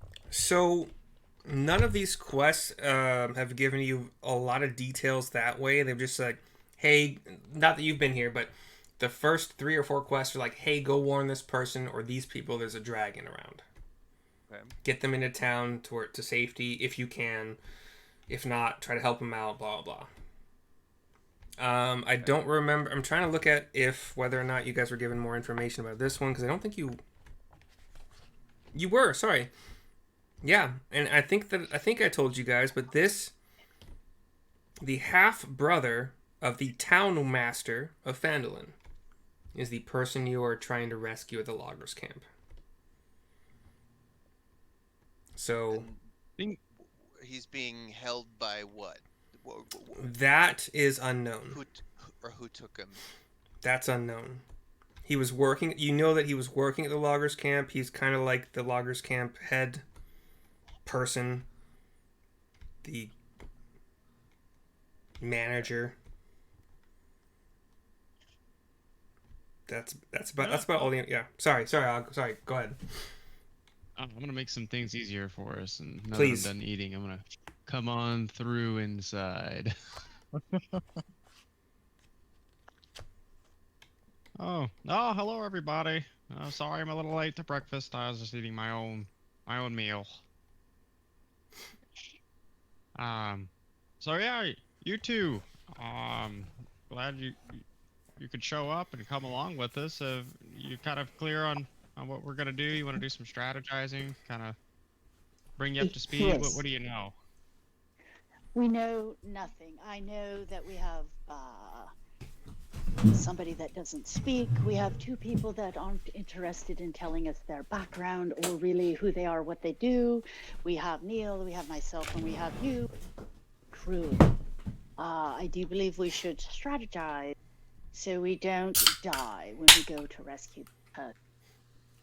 Yeah, of course. So, what I can tell you, because of course I'm not all knowing as much as I wish I was. So But you do speak, kind sir, and it's very much appreciated. yes, of course. Yeah, so we haven't really learned exactly what's going on with GD there. I know I think there's some sort of really serious underlying thing. Emotional trauma, probably. Yeah, you just kind of have to be patient. He is very kind, however. He'll help you in any way. He's always been there for me.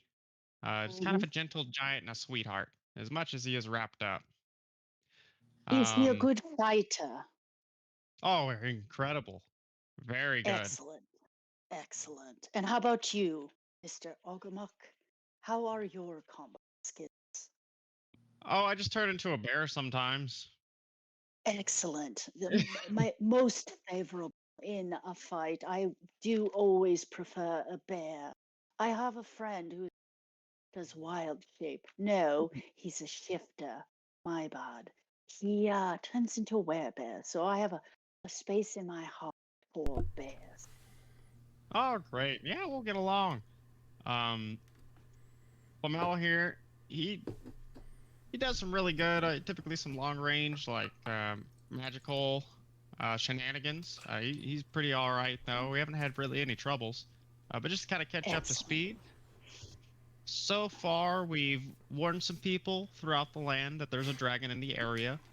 We haven't seen it personally, um, but we've been told of its existence and not much else. So we've just been warning people, trying to get them into town.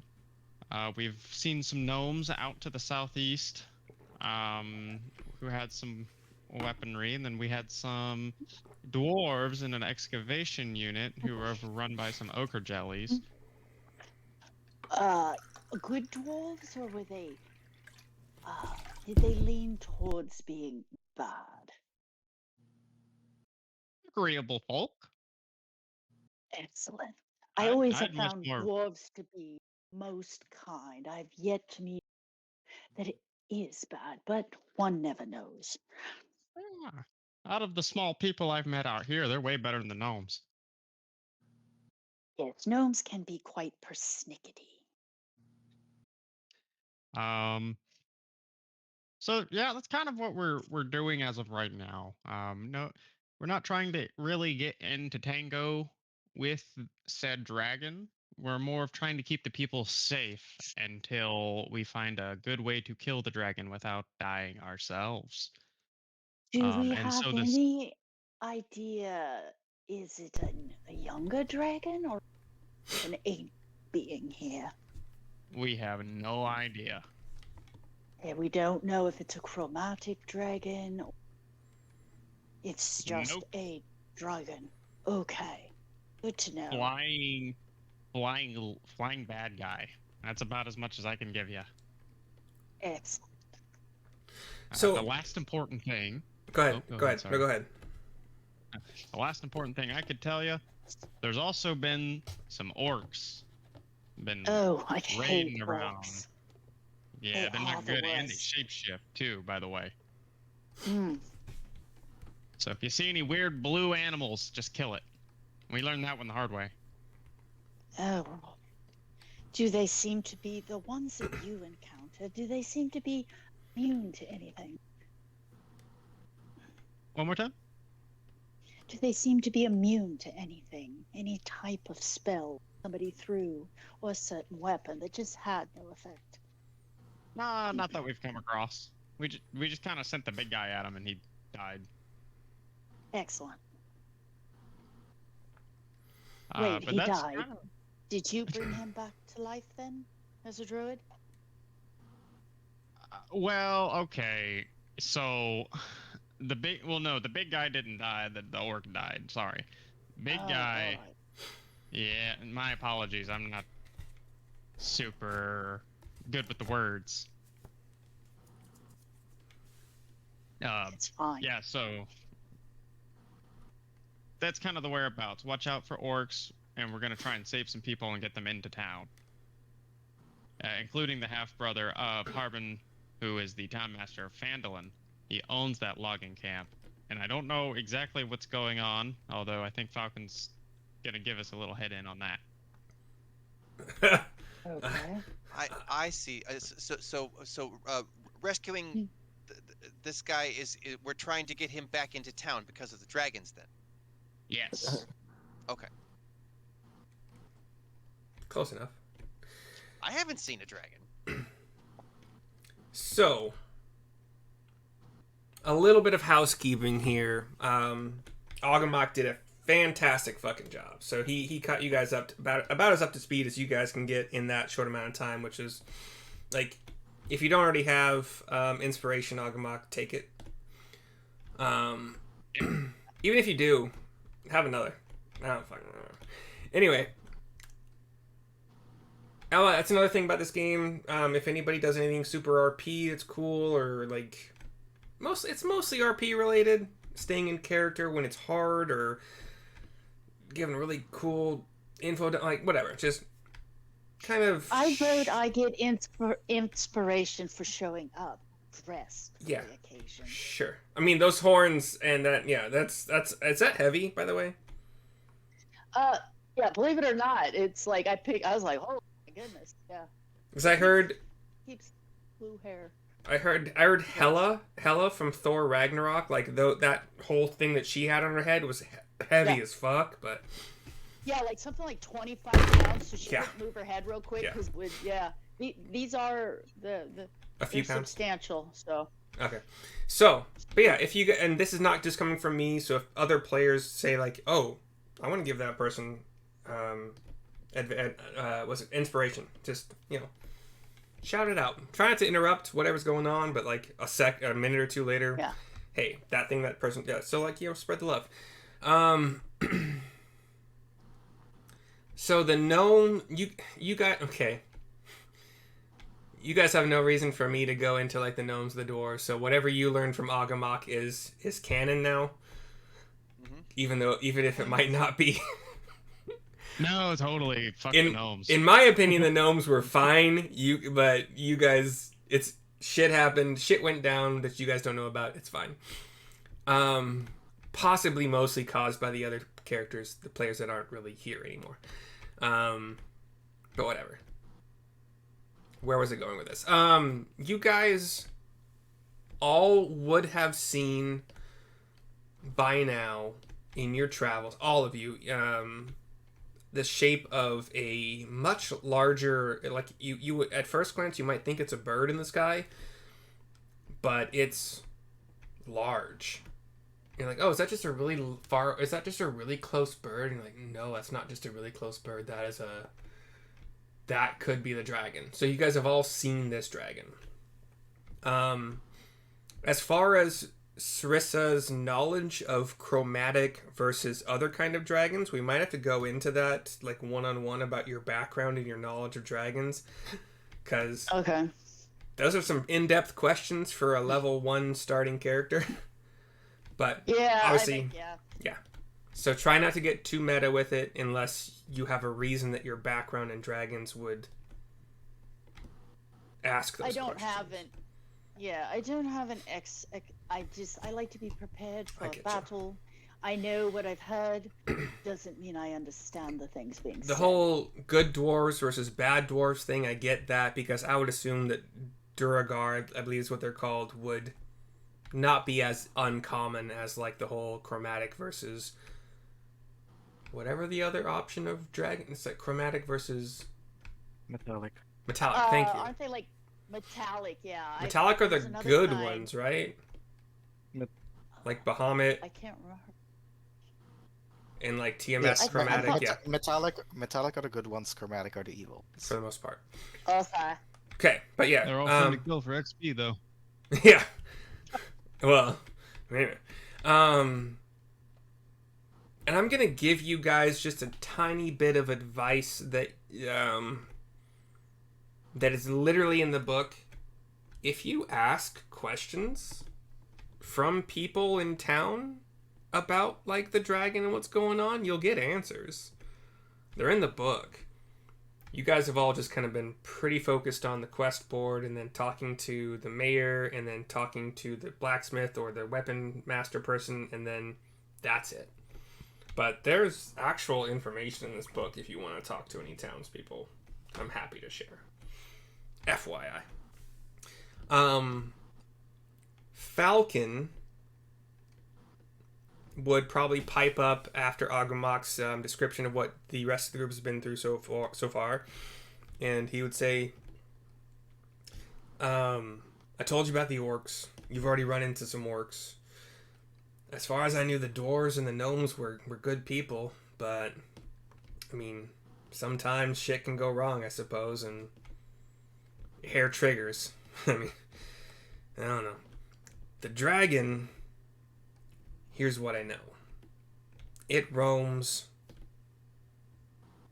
far and wide, but it does seem to stick only to this portion of the Sword Coast. It does not seem to go as far as anybody who I've come across or my own sightings have seen. It does not seem to go to the east or southeast. Like, it does not go beyond the mountain range. And there is a map somewhere that somebody has shared, and if they want to share it again while I'm talking about it, of like the portion of the Sword Coast they're on, I think probably Seraphim/Framel is probably on it, because he's been quickest to do that. But, so it'll be shared in the Sunday group in a second, probably. It only seems to hunt maybe kind of to like the north of these Neverwinter woods, and then along the Sword Coast to the west and south, and it's like this triangle area basically that's been seen and known to hunt in. It's not a super hungry creature, from what we can tell. It's not like maybe one large animal, and by large I mean a boar or even a bear or a human, an adult human or a couple children go missing like once a day. So its appetite isn't feeding large amounts every few hours.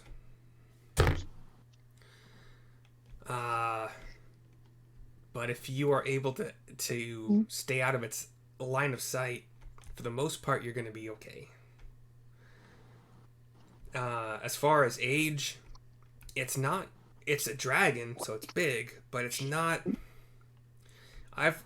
And these may be exaggerations from people that have come across my lodge or I've come across in my travels and hunts, but I have heard of bigger. and much bigger.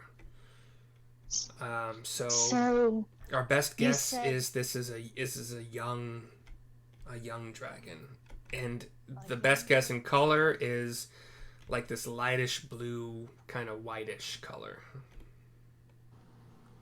And what did you say about its wing beats? Its wing beats? Didn't you say something Nothing. about when I it said flies? nothing about Nothing? wing beats. It's just the voices. Ignore me. It's probably my own god speaking to me. Understandable. So, I don't see it out of its line. So, but you did say if we, it tends to ignore such people. Ignore what people? Or is that in my head also? Did you say something about the dragon? If it sees you out in the open and it's hungry, it'll probably come and get you. But if you remain hidden and it happens to, Yeah. or it happens to have already fed that day, you might be in luck. Oh, it's unfortunate. It's light blue. It is my Yep. favorite color. I hate to have to kill it. I guess But one does. picnics are out. I mean, under the shade of trees, or with an army. Army. A picnic with an army. I don't know about that one.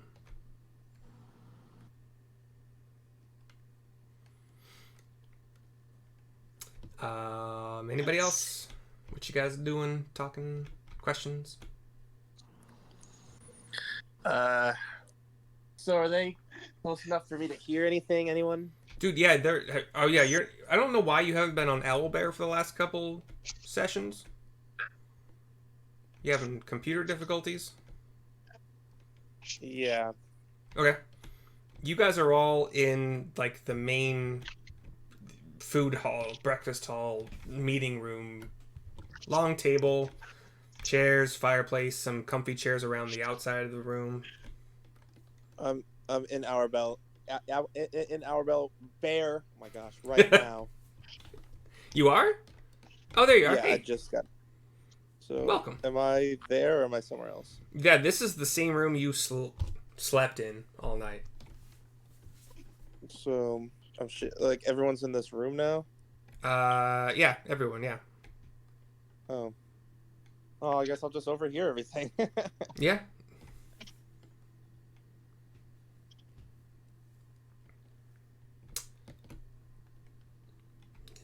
Hey, how far is that loggers camp, Falcon? He would know. It is about 15. Yeah, about 15 miles to the west. It's I would say a mile is about 20 minutes just walking speed, or 15 minutes walking speed. So it's about an hour, like a little bit less than an hour and a half to the west. I mean, you're walking through trees, so it's not just a straight path. Well, maybe after we're all done getting prepped and eating up, we could go ahead and head that way. Yeah, I'm happy to see what's going on there. I've been curious. I don't want to get too close by myself. Obviously, I'm decent at keeping myself hidden, but you never know if there are scouts, where they've placed them and how well hidden they are, and it was too much of a risk to go myself.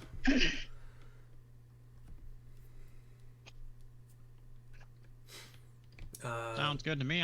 Is everyone else in? You guys want Plum to Plum just ready to go. leave in All the right, so next half hour, or what do you think, Neil? Should we leave in a half hour or so? Yeah, I think if we stick with them, I think these might be heroes. Excellent. So Nope. Don't say that. Mm. Not a So- hero. who? All right. GD, are you more? Do I know? Will GD at least motion or something if he in agreement You'll or find out. disagreement? If you, GD, my lovely sir, are you more of a frontline type of man? And I'll look at him. Does it do anything? Yes. GD nods his head yes.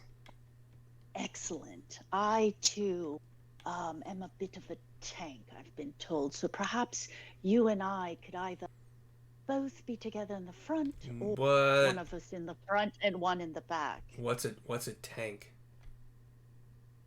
Well, whatever the Middle Earth common name for Look at these that thighs. here would be. Look at these Yeah, thighs. right? Yeah. So I'm a bit of a brick alehouse, I've been told. oh, okay. So you get up front. You take some hits. Yes. All Now, right. GD. I don't. Excellent. Are you GD? No, but this is my house, and I was Oh. talking. I was having a conversation with you. I thought Oh, so. I didn't okay. know. I My bad to wasn't interrupt. sure. No, it's good. So, will you be accompanying us, Mr. Falcon? Oh yeah, I want to see what's going on there. Oh, excellent. Oh, excellent. So, how about you? Do you like to be up front No. and take some hits also? That was me No? talking a second ago. I like to. I'm a tracker. I'm good at Oh, okay. surviving in the wilderness, and I will be pretty damn good from afar. You won't even Oh. see. You'll hear the thwip of arrows going past your ear into the enemies. So perhaps we could have you track where we need to go, and then we could ourselves from there. It's not. I mean, I'll lead the way until I sense there might be some danger, and then I'll let you two bigger folk go up front. Excellent. Does that sound agreeable to you, Mr. GD? And I'll look at GD. He'll give a thumbs up. And I'll thumbs up him back. Well said, man. Well said. All right, let's take a quick break. Bathroom, food, drink, whatever you need to do. 5, 10, 15 minutes. I mean, I'll be back in like 5 to 10. Excellent. See you soon. Falcon, thank you so much. See you guys soon. Yes. I'll find you some wings, Neil.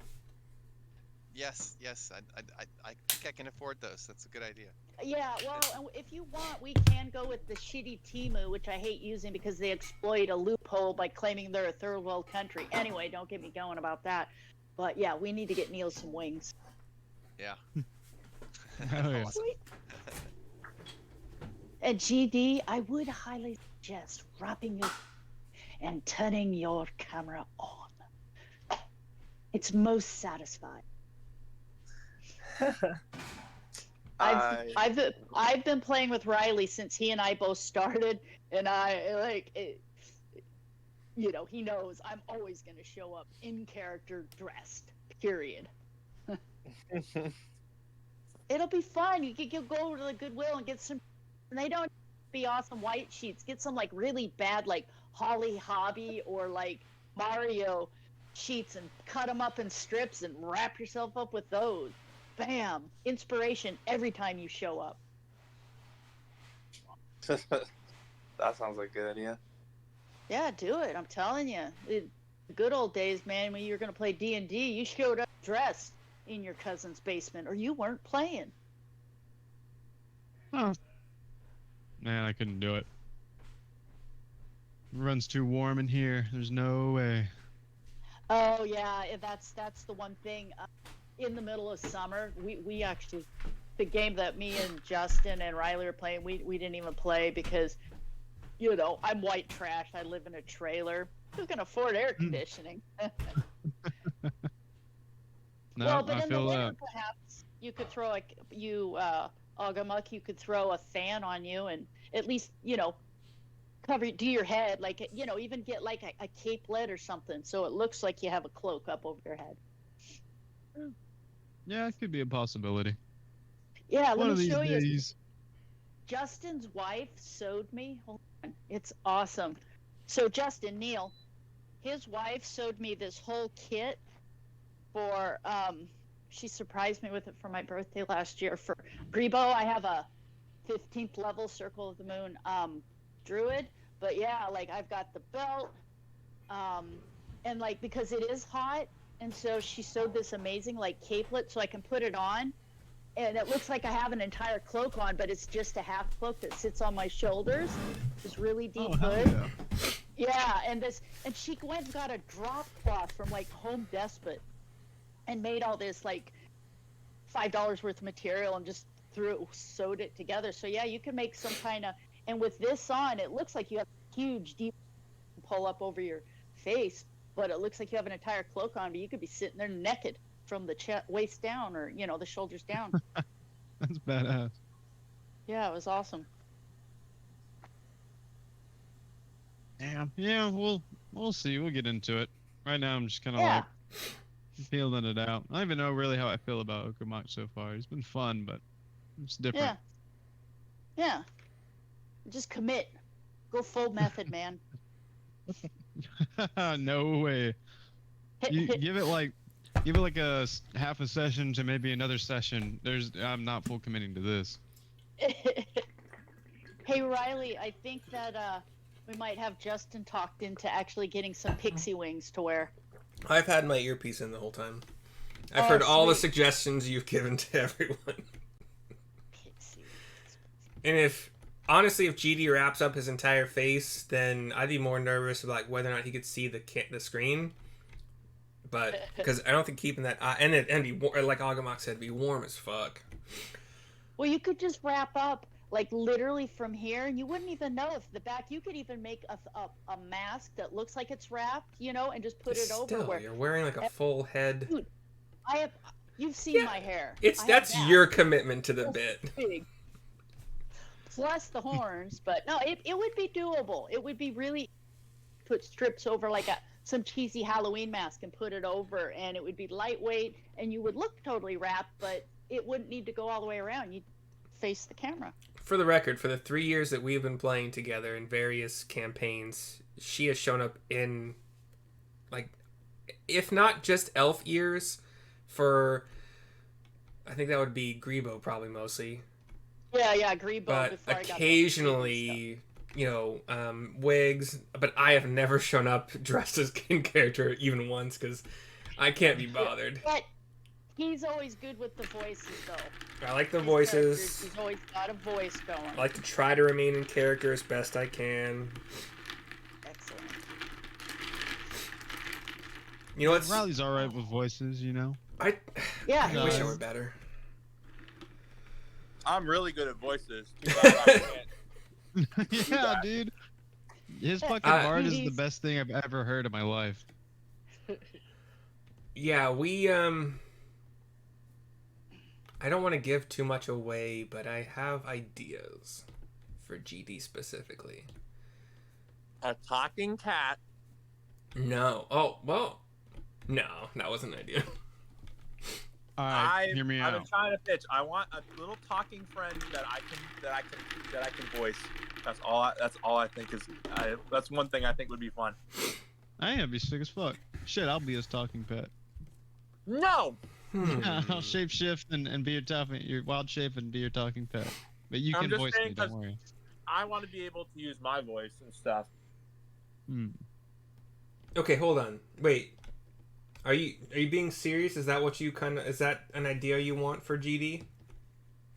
Because I could make it work with my idea. Pitching that, yes. Doesn't have to be a cat. I'm just throwing No, a it's- cat out there. Cat is small enough to be like on my shoulder and shit. A cat could work. I was thinking more something like death related. Like a raven. Yo, get my black dragon. Yeah, sure. Little black whelp. I was thinking like, because he likes animals. So yeah. it won't be too far off. A black cat, like similar to like the cats you see in like ancient Egypt that are associated with death, might work. Like, thin, mostly hairless black cat. Yeah, like the Could one from work. Caroline. Yeah. I was thinking like a raven or something, like a bird that's associated with death. Maybe a black vulture, but like a nice black. Crow or raven? Yeah. I like crows and ravens a lot, actually. I'm sorry that this has become like everybody has heard this now, so the surprise would be ruined. But you guys don't know how it might happen, so I mean, I can leave that a surprise. But you pick what you think your. The other problem with that though is that thing could theoretically die, Yeah. and I know. the idea that I had before that is not in relation to a thing that could easily die. Yeah. Just give him something that's not easily killed. Give him a cow, dude. Okay, Fuck how. so it could be incorporeal. So it like doesn't act as a familiar like a Kendrick's familiar can. It can't carry things. Yeah, give me a ghost cat. Yeah. Fuck, that would work pretty well, wouldn't it? But could it scout for you? Maybe Oh, it can't could go be- past it a could be certain attached radius. to- Yeah. It could be another. It could be a trait of my shovel, and it can't go far away from it. Yeah, maybe it's like, yeah, maybe there's a really short radius, like Og said, which would deny the scouting potential, and it doesn't like have. Well, it can have like little characteristics of a cat or a crow, but aside from that, it might not think for itself at all. It might just be your voice or a way you can voice things. I kind of wanted to, because the way that I was thinking about it is that I wanted something that could talk for him, but not just straight up be his voice, or else it's just like message, like it. Well, message like is only a- one person to one person. Yeah, but I just mean like I don't want to have him have to like. He wants the Woo. cat to have its own personality. Basically, And- is what I'm understanding. Well, yeah, I want to be able to have something that can do the talking for him without him having to, without it being him just straight up having conversations because he's the quiet one. But the cat, or like I'm just saying a cat, but like the cat would, like if he nodded or wasn't, or like someone says something to him that upsets him but he doesn't show it, the cat might sense it and be able to be like, oh yeah, by the way, he doesn't like that, so that he doesn't have to express himself still because he's just not expressive, but someone can do some basically interpreter. translate a mute person. Well, I was gonna voice a question, but I don't think the question is very. I think it's pretty moot because I would allow you to control what this familiar, whatever shape it takes. Maybe it even has a few shapes it takes. I would allow you to control what it does, so you can control how accurate it is in speaking for you. Like maybe sometimes it's like it says the wrong thing. And you give it a stern look or something like that. I don't know. Like it could do stuff like that. Yeah, Okay. but it's not going to be able to stray far from you. Yeah, but It's like have you guys read or watched the his Dark Materials stuff? The Golden Compass. There's a TV show on Netflix, I think, or Amazon. There's 3 books. Nothing. Okay, so there's. No, you lost me. Yeah, there's I this. was- But those are demons, though. Those are kind of Daemons. almost count as your demons. But They're like your soul. They're kind of almost like your soul. Yeah, but they also in the represent book. you. In the book, they quite famously cannot go very far from the person Yeah, whose they- demon it because it hurts Yeah. physically. Yeah, that starts. So that's to what I'm hurt, thinking. But they can be dishonest. I mean, they can Oh, yeah. behave up to a point. They're a than separate entity. The person. Yeah. But what I'm thinking is like the distance, the proximity is what I'm comparing the daemon thing to. So it can't go far from you, or else you start suffering. Actually, we can make this a fun. If it goes farther from you, like every minute you suffer 1 point of health damage. So if you want to have it scout, it's gonna hurt Make you it more than that. I could make it a percentage based, like whatever level you are, but a minute is also not a long time to be scouting. Like, especially if they're trying to be sneaky and quiet. That's slower pace, so we could work with something maybe, or maybe it'd be higher levels. I don't know. And I was gonna say, like, wouldn't they technically have like I was gonna say it, but it's not gonna be a problem. I'm not saying this as a question to think about too much, but I was gonna say originally, like, would they, since they are a different person, have like different stats? But then I was thinking, like, I'll just make them represent the same stats I have, because it would be kind of dumb if I just had a better charisma stat because they're talking for me. So I'll just say they are stupid or something. Not very charismatic. Honestly, that's a very good question. And yeah, I think that you're right. I think it would not. Because I mean, I'd say that it like realistically it would have its own stats, but since the way we're trying to do it, it would be kind of like an easy way to just give me more charisma, which is just kind of not cheap.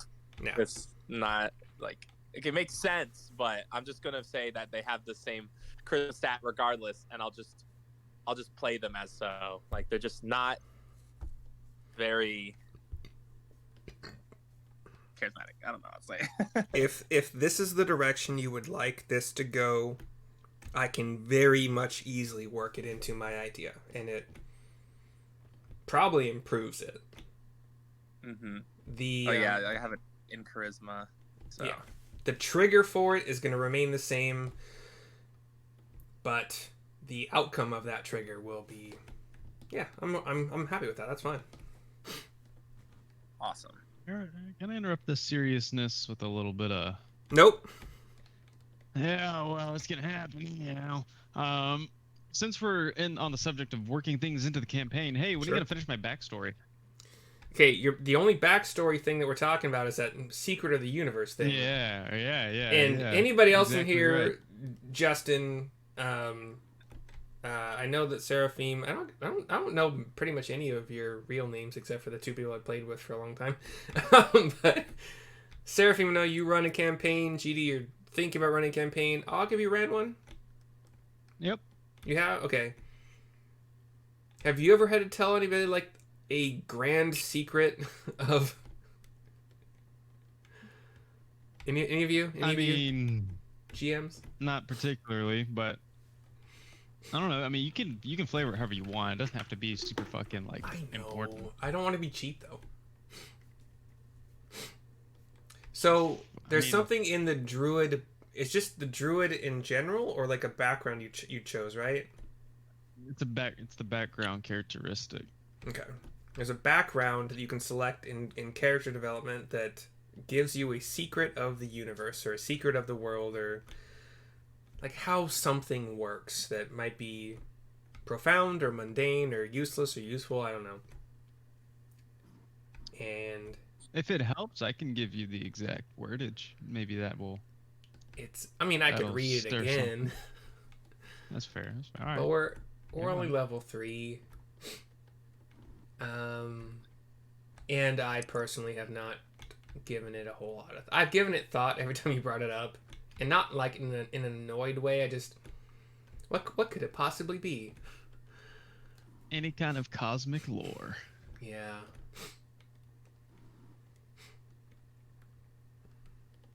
You could literally make it a useless lore that doesn't work in this planet, but work somewhere else. But that's a cop out to me.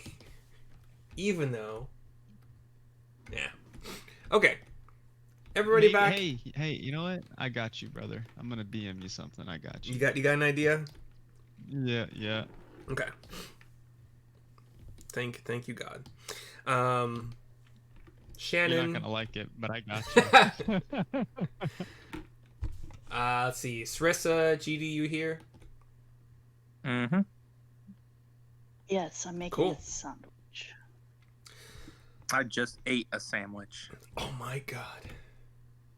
What kind of sandwich? I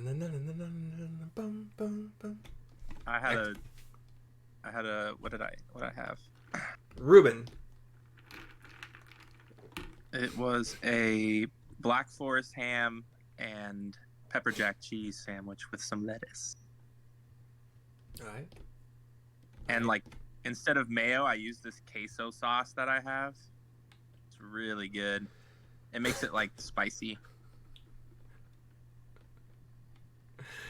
My food is pretty bland. That's not right. Okay, anyway. All right. This morning, y'all have eaten. Food has been consumed, which is the same thing that I literally just said. Falcon is ready to go. Any preparations anybody needs to make before y'all venture west? I'm seeing head shakes. I'm getting no's in the form of silence. Cool. So, y'all start making your way through the forest. Hold on. Oh yeah, you see.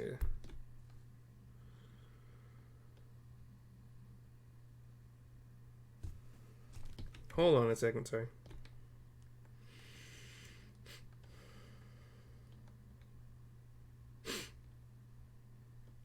Ooh. And of course, you don't have to explore that in this campaign, but at least it gets it out of the way. Yeah, and then one of the questions we'll have to talk about between, well, everybody is whether or not you want to continue playing these characters into a possible follow-up campaign like the Tyranny of Dragons, or I don't think that's what it's called, but that's what I thought it was called. I don't fucking know. But it's where eventually you fight Tiamat. Oh yeah, Probably that one's cool. Yeah, wait, sorry, who's played that one? Probably yes. Tyranny of Dragons, I believe you do fight Tiamat. Yeah, but you've played it? No. Okay, good. So anybody who wants to, if you guys want to continue with this, we can, after theoretically defeating this dragon, unless you die, we good figures, yeah. Anyway, that's a We ways. could go to space. You could, and then, but you'd be leading that one. If you. That would be kind of cool if like the campaign ended with everyone going to space, and then Yeah. I'll incorporate that. Or, I mean, we all have different characters for that one. Yeah, but then I'll just be like, there was once a slime guy, and he died. I don't know. Cover your ears, extra players. Who the hell are you even talking about? Yeah, who's that? All right, so you guys are heading west. It's roughly 7:30, 8 a.m. Doesn't fucking matter. It's early, but it's not like break of dawn early. I think the sun rises in the east, right? So you would have the sun to your back, so you'd have long shadows in front of you from all the trees. In fact, the tree cover you're walking through is pretty dense, so any sun you see through tree cover, tree canopy is not a lot, very sparse. But over the next hour and a half, does anybody want to talk about anything, search for anything, hunt for anything, forage, whatever? I'm just keeping my eye out for some fucking blue boars or some sort of weird shapeshifters. All right, perception check from you. Anybody else? No, I don't think so. Not for me. Nope. I can think of. Anybody want to talk to the two newcomers, or any questions asked about like other things you've encountered, other conversations you've had, knowledge gained? Not to force anything, just kind of putting it all out there. 18. 18? Okay. And are you just looking for danger, basically? Right. It's a pretty uneventful trek. Nothing, you see the occasional animal, mostly like the herbivores that aren't going to be any problem for you. Nothing like gives you any weird eyes as if they're like watching you or chasing you or noticing you for more than just a weird thing in their territory. Hey, Flamel, Yes. as we walk, could you kind of come a little closer? He walks closer to you. You know, kind of lean and whisper in. Hey, what are you thinking about these two? I'm not. Are the two of you also walking far separate from the new people? I'd say like towards the rear of a formation, kind of somewhat away, but still following. So letting the paladin, the gravedigger, and the fairy who follows the paladin kind of be up frontish? As long as Flamel would be cool with that, it's kind of what I had in mind. I was thinking I was closer towards the middle of the pack. Because Gravedigger and Miss Teresa are in the front lines. So I'm closer to the middle.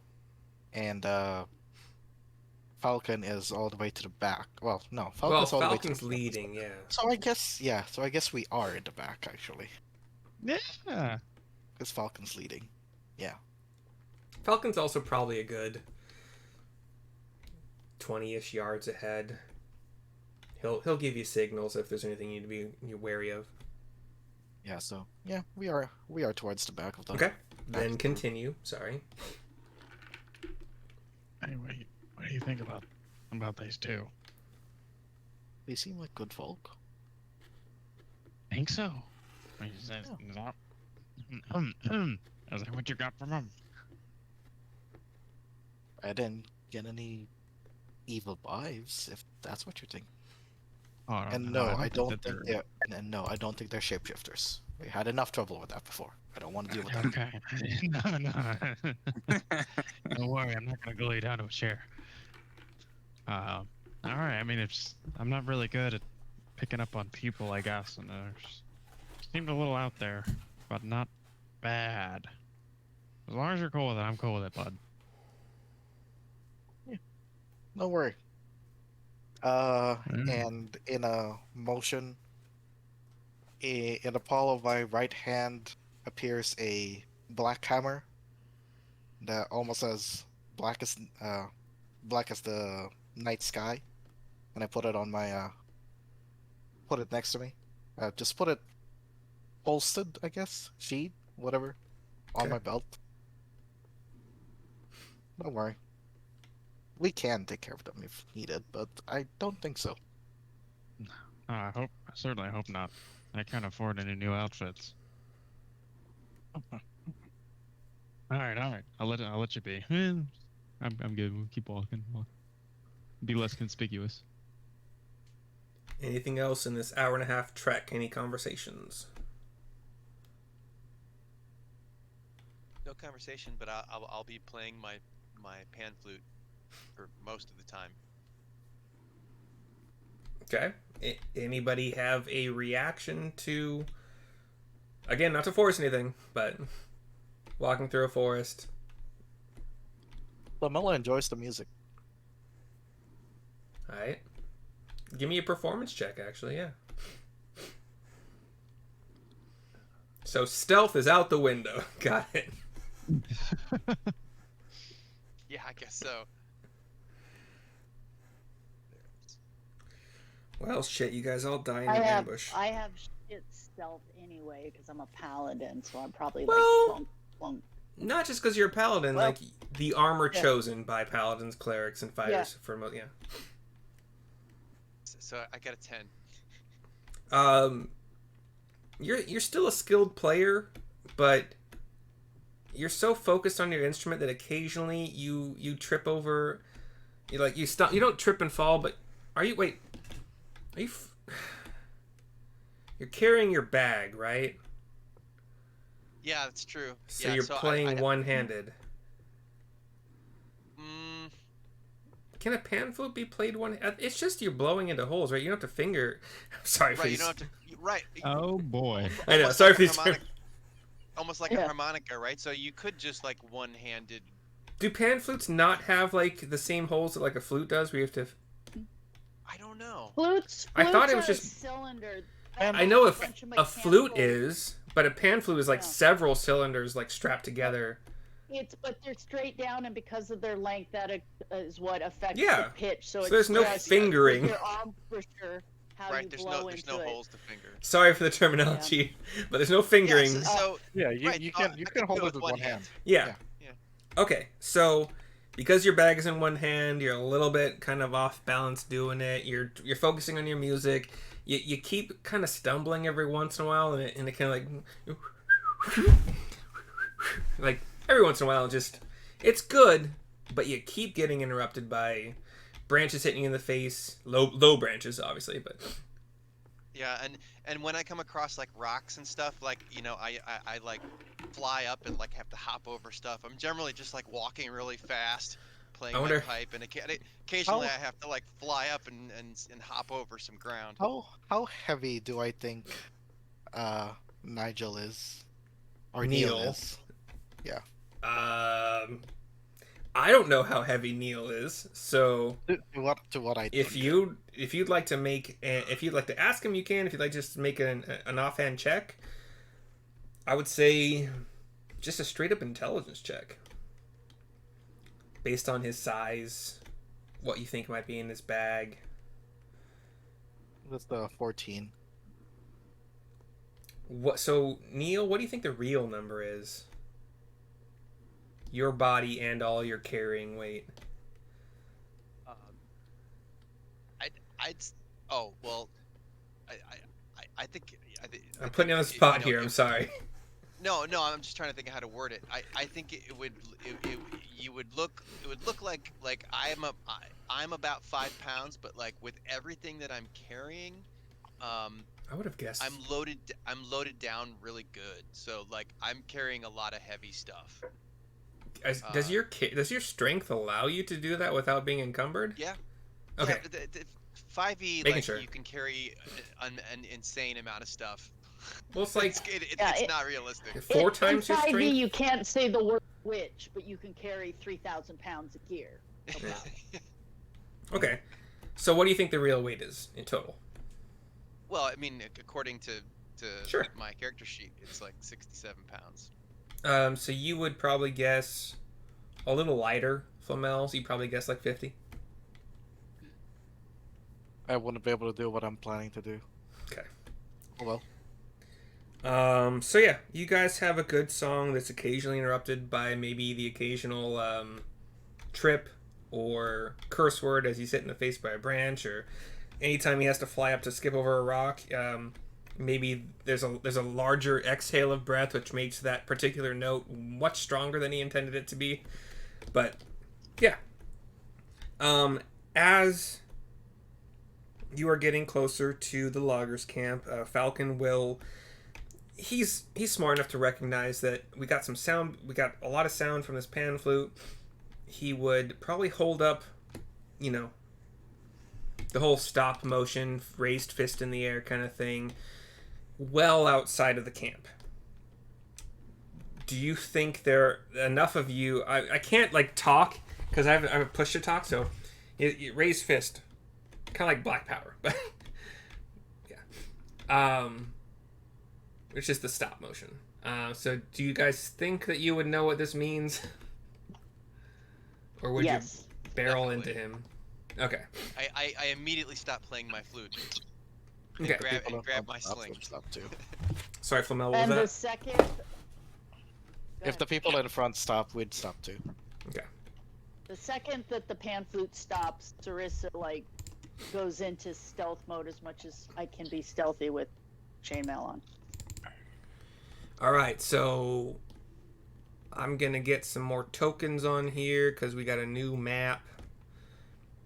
Would still love it if all of you who are not having a lot of difficulties, god damn it, could be on the map. I stole my silver cup also. I don't know So what I that have a means. habit of I have a silver cup that I tend to carry around with the water I'm drinking with my tail. It's just what I use my tail for. It doesn't weigh Okay. much, but the second he stops playing his flute, I reach out, grab my little silver cup, stuff it in my pack, and tuck my tail. Og, I got you on there. I'm missing Kendrick. I think so everybody's on there now. You guys are not this Is it loaded? close. Yes, it's loaded. You guys are not this close to, and you're not on it right now. So you might It's have to still reload loading. it. Yeah. You're not this close to the camp. You're probably a good, since he, recognized the music playing, you're probably a good, 100 yards further back, but Okay.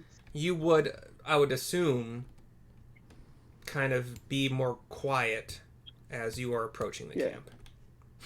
So, do you guys think you would want to come in via this trail that I have you on, or through, the woods kind of up here to the north a bit, or where would you want to come in? Or anything else happening, scouting, whatever. I think we should get off the beaten path and approach the upcoming encampment from the woods slightly of us here. I'm whispering to the group and Sounds good to me. Thumbs up. It's a perfect thing. I would have asked Kendrick. Can I ask you instead to do it for Kendrick? Who to do what? For Kendrick. Do It's what? an idea I have for Kendrick. Yeah, sure. What do can you you need? have your little familiar take this ring and put it somewhere hidden over yonder camp?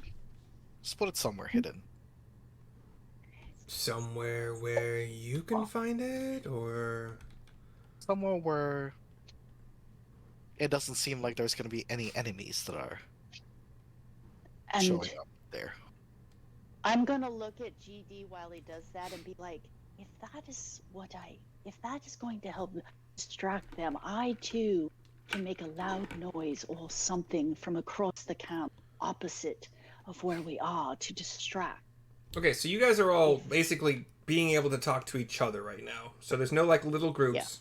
Is what I'm just gonna make this for easiness for everybody. But so Flamella's asked Kendrick, who has a bat familiar, to take a ring that Flamel gives the bat and hide it somewhere away from enemies, right? Oh, I thought it was GD. Oh, Okay, away yeah, from yeah. enemies? Away from enemies inside the camp. Inside, okay. So knowing that information, Sarissa, you still want to do the same?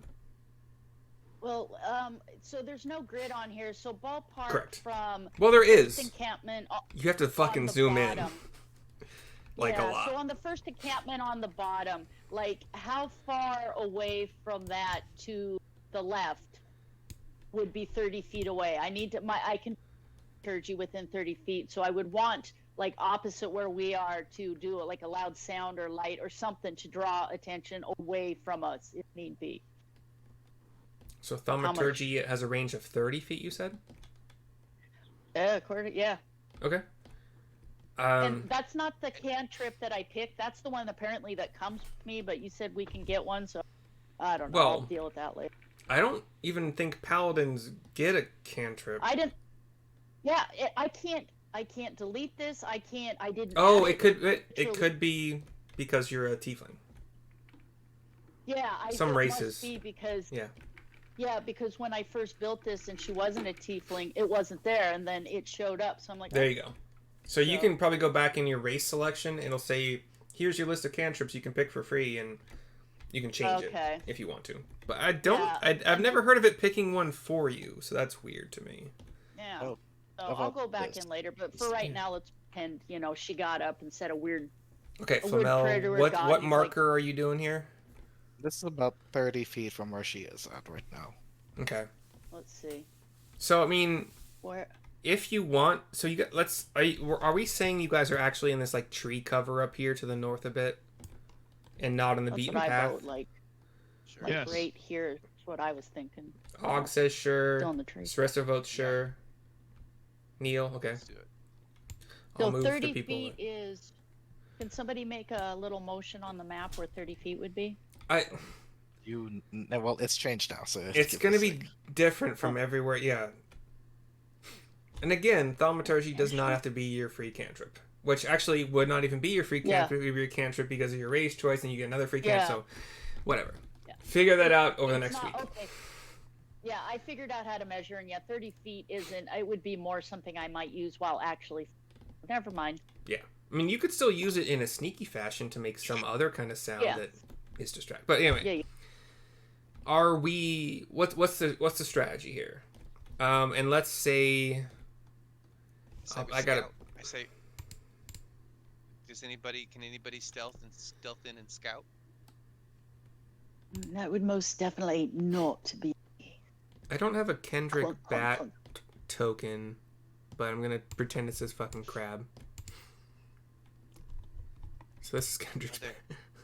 There's brave, and then there's brave, right? So Okay. maybe we should check it out. And Flamel, did you want to know where the bat was going with the ring? That would be great. And Does that have to be Is in the the bat camp? Can it be in the maybe outskirts? maybe over here in this or this tree over here. Sorry, Very far. This tree. way over the here. fuck over there. Way the fuck over there. All right. How do I see what? Okay, there. I can see it now. Came up. Sure, if that is where you would ask Kendrick to send his bat with the ring. And as soon as Kendrick's bat flies away, everyone else sees me disappear. I thought you had to be touching it. Yeah, that's why I wasn't. I was showing Oh. it, and the bat hadn't taken it out yet. Okay. But as soon as that's about to go, I disappear because the bat already knows what it's gonna do. So, as he said, you guys all see Flamel disappear. You see a bat fly away with a ring. You guys, line of sight, I would say you lose the bat probably somewhere around here. So ignore where Flamel's icon just went. But you lose sight of the bat somewhere around here, just for background, trees and sky and whatever. And it's a small bat. It's like, yeah. So that's what you know.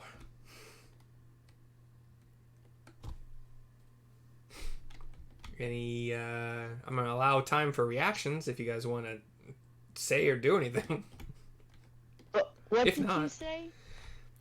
So the GM is telling you that Flamel has held up a ring, which you Okay. maybe saw if you were paying attention behind. I don't even know Okay. the positioning of people, whatever. And Mhm. asked Kendrick, the wizard, to send his bat familiar away with the ring. And as the Okay. bat is taking the ring, Flamel disappears. And the bat flies off with a ring in its claws? Talons? Carissa will Claws. look over to Agamuk and be like, is there some sort of plan as I see our wizard and our wizard's companion and our not wizard has just disappeared? Have you experienced this before? Yeah, that's kind of his thing. Disappearing? Does he come back and fight, or should I be concerned? No concern. He does it all the time. I haven't really looked too far into where he goes, but I mean, he's somewhere around here. Excellent. GD, Alright. by the way, you hear this conversation. You're there for it. Uh-huh. You technically know more than probably anybody else here.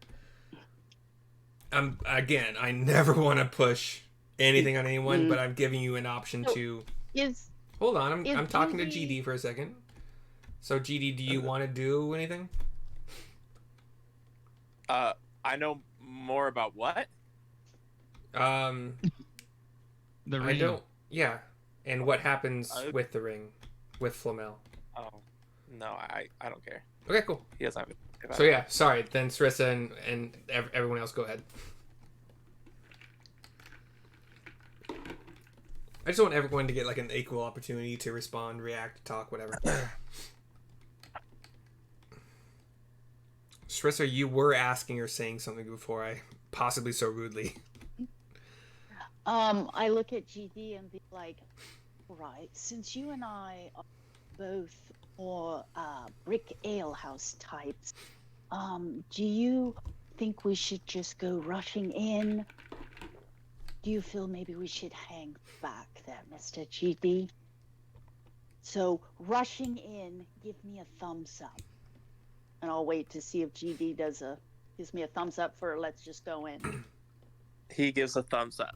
Could I maybe offer a different solution? Just for a couple minutes. Yeah. Let me slink around. Let me get an idea of like what's here. Excellent. I'll come back in. Perhaps Go ahead. Falcon? Perhaps This is if Falcon. if Mr. Falcon, if you do get detained, let's have you give a signal that we need to come in. And if not, we can hang here until you get back with some general information on the camp. So 2 things that have not been discussed yet. Among the 4 of you, you guys still have those 3 sending stones with their limitations, although expanded, but they're better than normal, but yeah, but they're not infinite. I believe we said I had one of those sending stones. Me, Flamel, and Kendrick. Okay. Because why would GD... Yeah. It's fucking... knowing there's going to be knowing Falcon is going to be going off on his own, he would say, if I'm not back in... I don't even know how you count minutes. Let's say there's some way in this freaking world to count minutes somehow. Even if it's not accurate, it's accurate enough. So if I'm not... Timers. Sand timers. Okay. No, I could Little- understand. little Do you have one of those in your Sand timer. inventory? I actually do.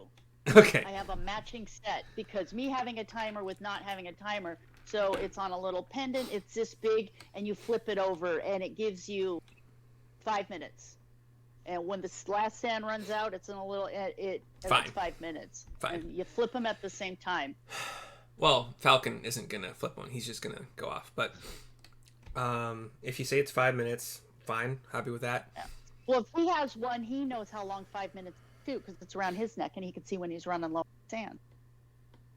No, he's gonna. Okay, so what he says, knowing that you have this, like you've shown that you have this little timer. You've told him it's like 5 minutes, whatever. If I'm not back in, it's 5 minutes, right? Yes, If I'm not back in 2 flips of that, 2 flips. Then- Yes. shit has gone down. I'm probably in trouble. But I plan to be back before that. Hey, you want to have, before you go, Yeah. and we can just make this really easy on everybody. I take one of my sending stones and just flip it to Falcon. What? What is this? Yeah, now you can talk to Flamel and Kendrick. It's called a sending stone. We'll say Kendrick gave his because he's not here. Okay, that But works. yeah, good lookout. So I just talk into it, or I have to. Yeah, it's kind of like a magic thing. Use Can your you hear magic me with now? it. Can Okay. you hear me now? All right. He goes off. You guys watch him go to south. He kind of slinks back a lot, so he's off the path. Blah blah. No. He rolled pretty good for his stealth. I actually have to make up what his stealth is, and I know somebody just messaged me, so sorry. I'm trying to keep track of everything at once. He comes back in time, and he says that he sees no one, not a single soul in this camp. And well, yeah, that's what you get from him. So he comes back, not a single soul in this camp. And he's like, why would Harbin Wester's I think it's nephew, whatever, I don't care, half brother, whatever, Why would he ask for help? Like, what? There's nothing here.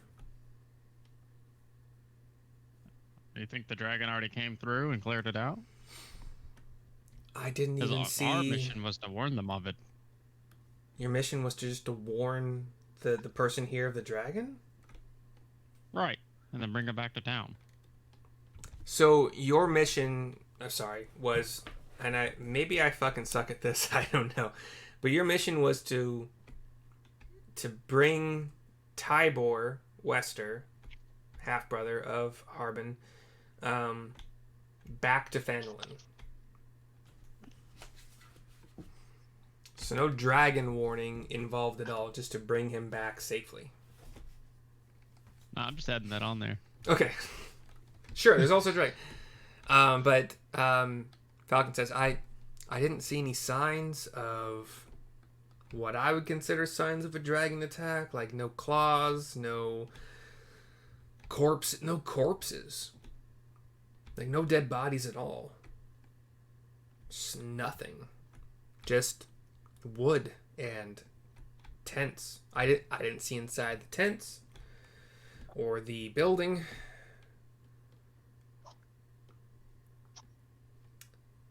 And then, do you guys want to communicate any of this to Flamel? Which I'm gonna say.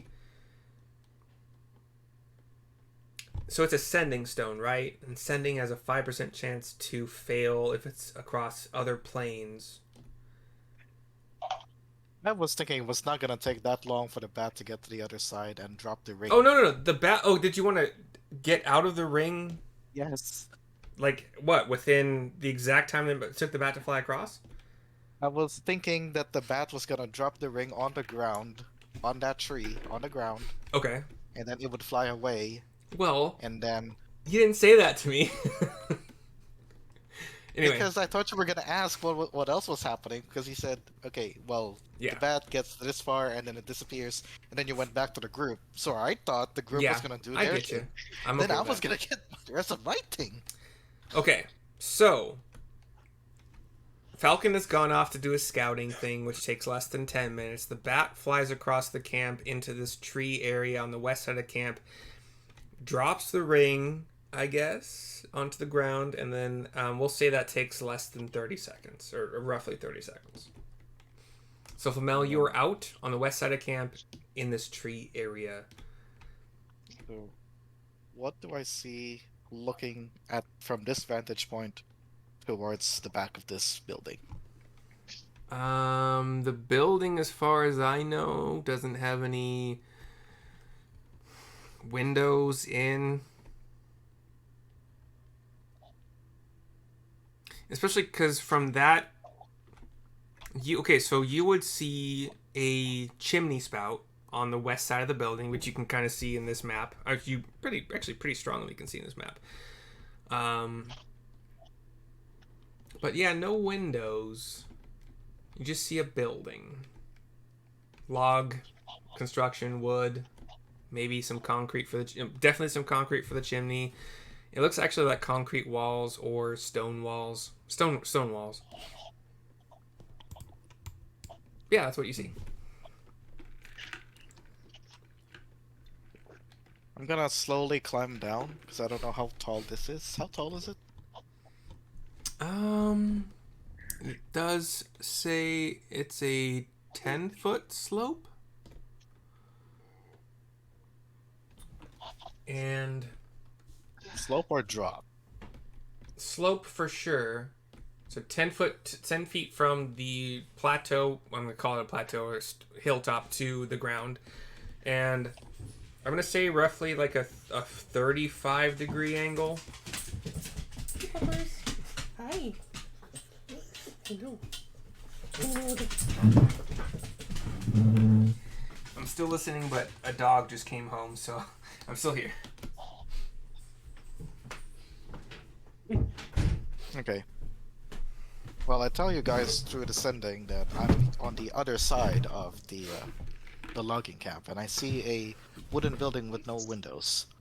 I'm going to go down, and I'm going to search inside. So this is roughly a minute into Falcon's. Yes, this is a minute into Falcon scouting. This changes a lot. So Falcon would, and I'm gonna say that sending stones they send straight to the brain, so it's not like a walkie-talkie where things can be heard. So Falcon hears this, and he replies, "All right, I'm in the southeast, through the woods, scouting myself."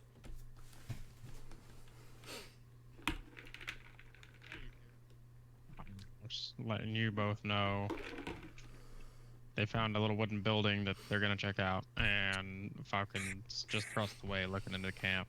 Just keep you heads up on what I'm hearing with them. Do I successfully make it down that slope?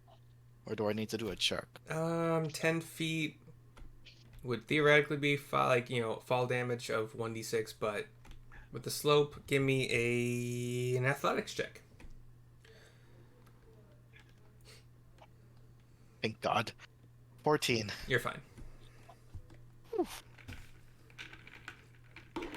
Okay. Give me a stealth check though for sliding down a rocky slope. Dirty 20. Yeah, fine. Okay. So Falcon is roughly here by now. Flamel's where he is. If you want to keep going, keep going. Sneak here over to this window, I believe it is. I still don't... That's a door. There's a door over there. It's a door? I know. I'm so sorry, but this map on the actual book shows it as a door. So weird. Yeah, Looks I like know. a window for me. I agree, and I apologize. For Uh, the most part, assume that there's no windows in this world. I don't know why. then I'm gonna go over here. I'm gonna hide. And I'm gonna use Mage Hand to try opening the door. Okay. You open the door. No real problem. From here, do I see anything inside? You see what looks like a kind of like an office. Like you see the desk. Some chairs around it. That's about what you can see from that angle. Speaking of sending stone, I have a open door that I can head on through. There doesn't seem to be anything dangerous here, other than there being no one here, as far as I can tell. So just for the sake of keeping the rules as I've written them, these have, I believe, 3 uses per day for sending out, and then responses are free. So each stone has 3 outgoing messages, basically. So Yep. Okay. One more left. okay, as long as you make So that's 2. Falcon says, I'm still kind of southeast of camp, but I'm getting more toward the middle. Be cautious. Og? I'll relay what I've heard to Neil and Jesus Christ. This is And why I and was gonna GD, pull up. probably. All 3 of them. Yeah, GD. And Kendrick. Yeah. Oh yeah, and Kendrick. Although Kendrick probably would have his bat surveying. Let's make that pretty clear. Kendrick would have his bat surveying from some kind of safe distance, maybe even seeing through the bat's eyes, relaying what he sees, which is the same thing everybody else is seeing. It's just we can fast forward to this if we want to, because everyone sees nothing. Let me just make sure where...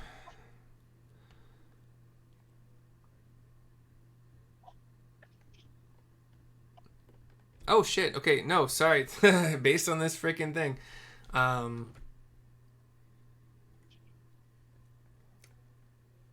Yeah. No, hey, so Tybor would have noticed the doors being... Okay, nope, I'm sorry. So Flamel, and this could take back your usage of, or maybe change your usage of that sending stone. That northern room that you tried to open the door to doesn't open. I wouldn't send that sending Okay. at all then. Okay. So you guys would also not have received any response from Falcon. So that was 2 minutes. Gosh. Yeah. I'm just here trying to figure out what else I'm gonna be doing then, because Beichan couldn't open it. Mei-chan has like a weight limit of like 5 pounds, right? 10 pounds. 10, really? Yep. That's fine. Okay, oh, fine. Either way, still won't open. Yeah. Yeah, in the meantime, while I'm just thinking, he could be, sneaking around, doing whatever, because I'm trying to figure out what I'm gonna do. Okay, so let's say it takes you another minute to kind of decide your next action. Falcon would take a minute to explore some more. Do the rest of you... Are there any impatient people in the group that just want to like rush in, or are you guys all like remaining calm, allowing the scouting to happen? Yeah, I'm staying hidden. Okay. GD. Feeling. Okay. GD. Yep, patience. Okay. Feel good. I mean, you can sit at the same table for 10 hours at a time, so I... Patience for sure. Alright. Minute 4. Do I notice if any of the grass or leaves on this side look to be a little dry?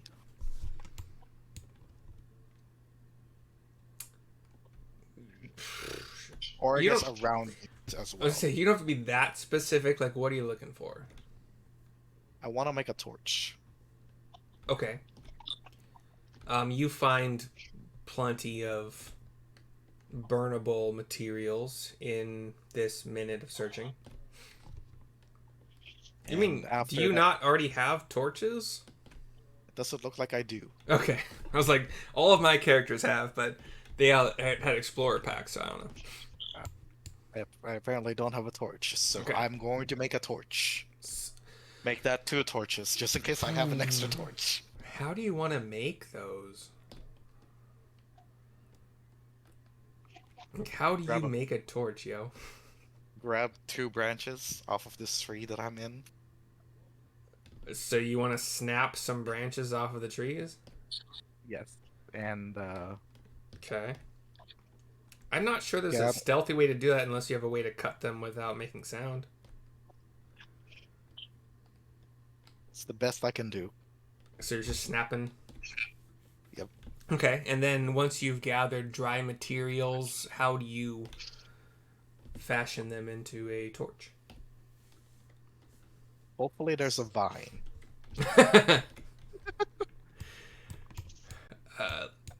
I hope there's a vine in here.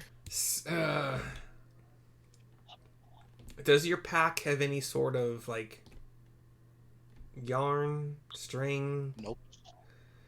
I think it's a rogue, right? Rogues have those. I'm gonna be honest. This is just like your basic It's not a jungle. It's kind of more of a forest. What could be? If anybody wants to help here, you're welcome to. But what could be vine-like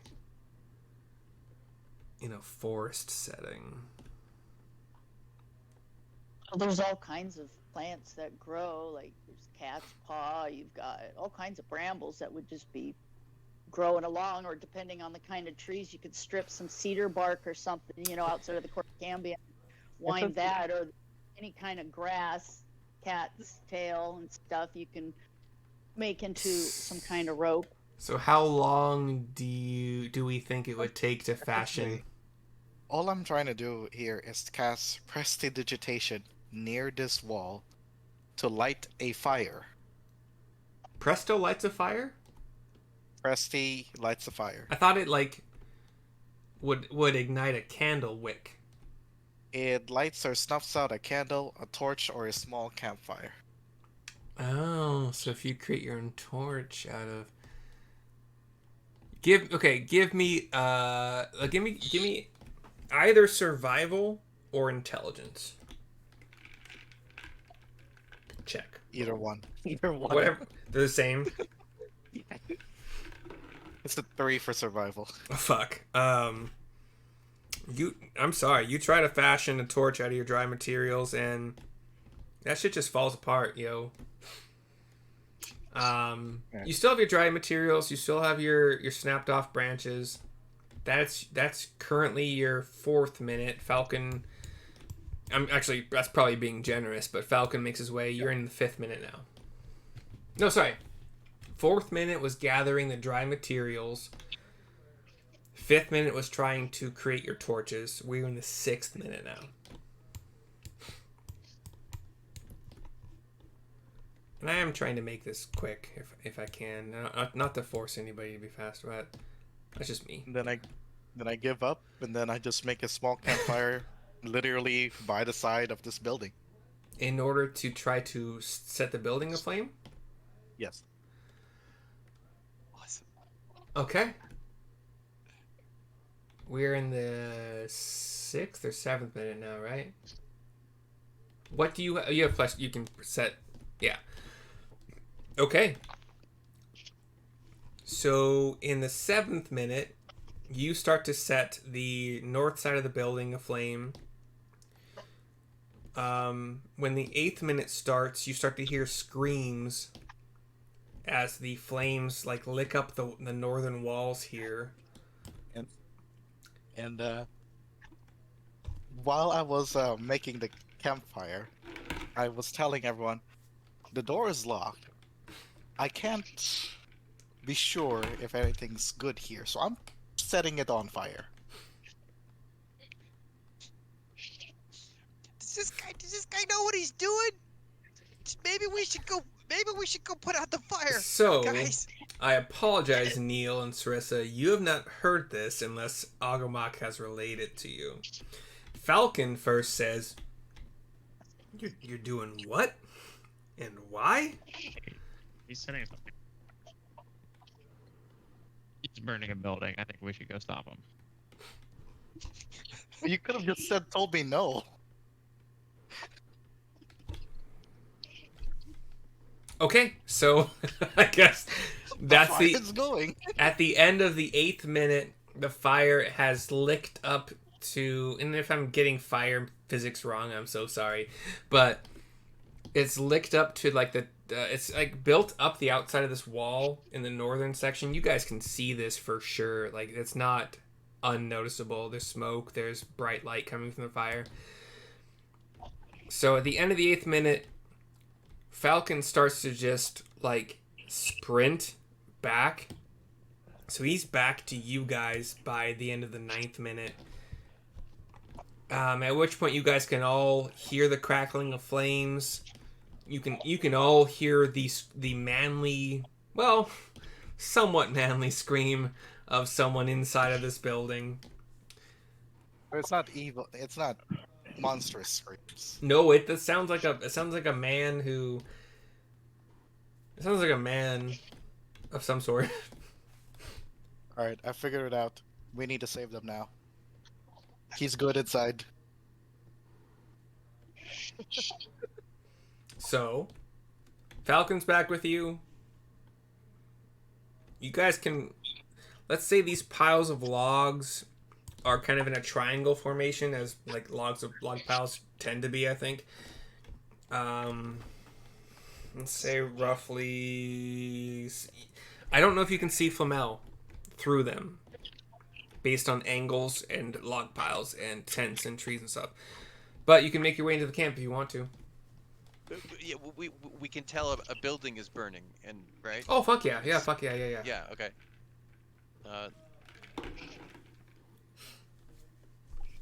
Neil's just looking really nervous and concerned. He's just looking back and forth at Sarissa, and he's just looking at everybody else. He's looking at Sarissa, and he just doesn't know what to do. Yeah. So since this is Owlbear and not Foundry or Roll20 with like where your character is, it stops like action.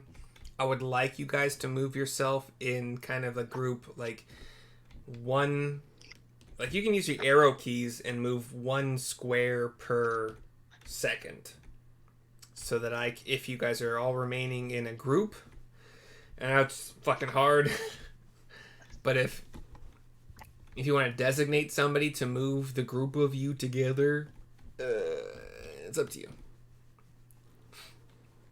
But I'm also trying to like just move in real time. Yeah, let's stick go. with me, Neil. Wherever I go, don't stray far. So yeah, try to be present. Try to be moving yourself with the group. Kendrick would hang back probably because he's a wizard with Falcon. I'm gonna jump through the fire.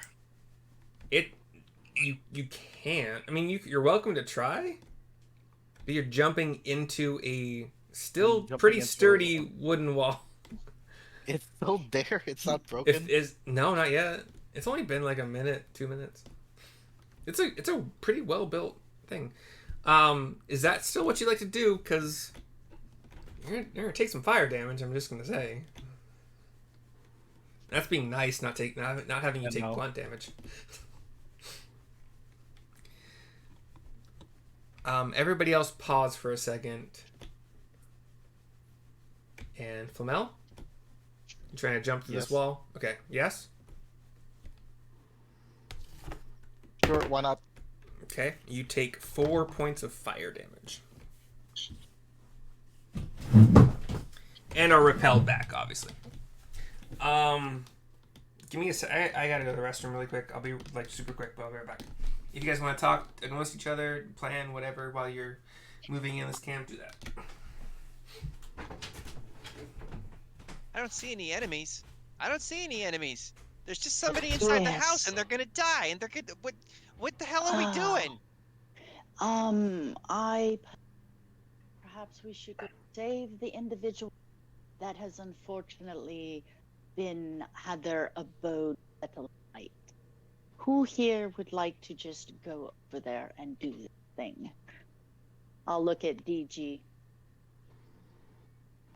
See if he wants to give me a thumbs up for let's go save the guy in the burning house. The guy who did nothing wrong in the... Yeah. He gives a thumbs up. Okay. We Neil, might have to wipe. We might have to wipe the guy's memory afterwards, so that he doesn't know. Because I mean, he's probably gonna know that it was us. Don't worry, Neil. We will deal with everything in due course. And I'll look at Argamuk and be like, Argamuk, do we know why the establishment has been set alight? Nope. I don't. Oh, right. So Sarissa's gonna look and be like, and look at DG, and I'll tell everybody else, DG and myself, and I'm gonna look at DG and be like, are you ready? And then point forward, like. If it helps anything, out of character, his name is Gravedigger. And no one knows that as far as I know. So his initials are GD for Gravedigger. GD, not DG. Yeah. Okay. If that helps, GD, you remember. So, yeah, GD. Yeah. So GD, if you could, are you ready to go over there and save an innocent soul, or innocent as far as we know? Give me a thumbs up. And yeah, he gives a thumbs up. Okay, so to my right, sir, and then Larissa will start, and Neil, Algamuk, stay behind us. You guys are And unpaused. Try to move together. Yeah. So. And Sarissa, when you reach the point where you are right now. Mhm. I'm trying to find these. I have these stat blocks on my phone. No, I don't. I have the old ones from the other encounters. Okay, cool. Great. So, when you reach the point where you are now... Motherfucker. All of my bookmarks are falling out. I hate this so much. I wish I had the digital version. Okay. I do have a thing, though. Boom. So that Martha Fokker pops up where you are. Okay. Hey, I flipped right to it. Okay. And you see... How do I describe this? You can zoom in on it, because that's actually exactly what it looks like in the book, if you want to. But you see this, like, hard, carapaced, red, orange, yellow, multicolored thing with, like, giant, like, facial pincers. Two forearm claws, two kind of like, well, actually 4 legs, it looks like in the picture. And it attacks you because it has sensed you. And it, So it's just a big, weird, pinchery looking. I mean, zoom in, that's exactly what it looks like in the book. If you can. Popped out of the ground? Oh, yeah. It came Popped out of the ground. Yep, popped out of the dirt. Okay. So, yeah, that was a pretty important Like thing. a burrow. Like it burrowed out of the ground. Okay. Yeah. Okay. And it...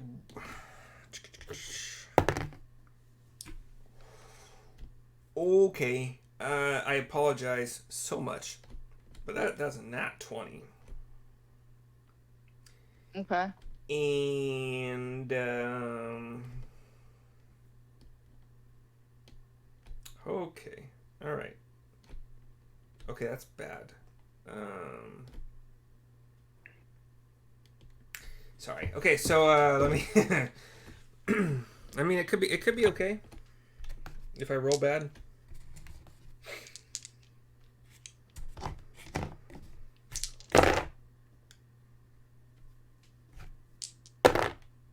Okay, so it got a total of... What do I do? How do I do my crits? Do you have any resistance to slashing damage or acid damage?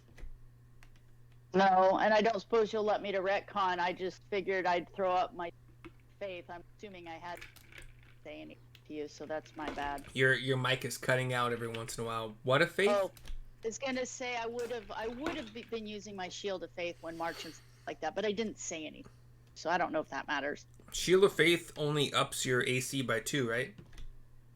Yeah, only 2. On a nat 20, it hits no matter what your AC is. No matter what. So you'll tell me not to use it and save the spot. Save okay. the spell slot if you'd like to, yeah. I mean, so, let me see. If you really think you would have been walking into this theoretically dangerous zone with Shield of Faith up, then you really should spend the spell slot, but...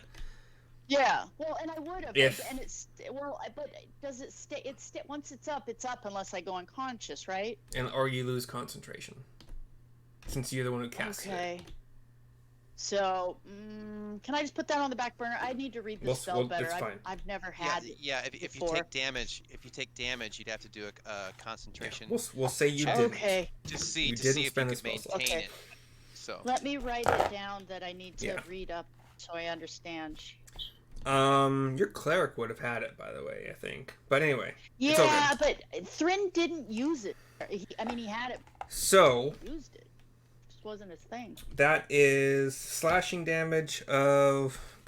Fuck. I rolled pretty good here. Even on my... Even trying to be nice, I rolled good.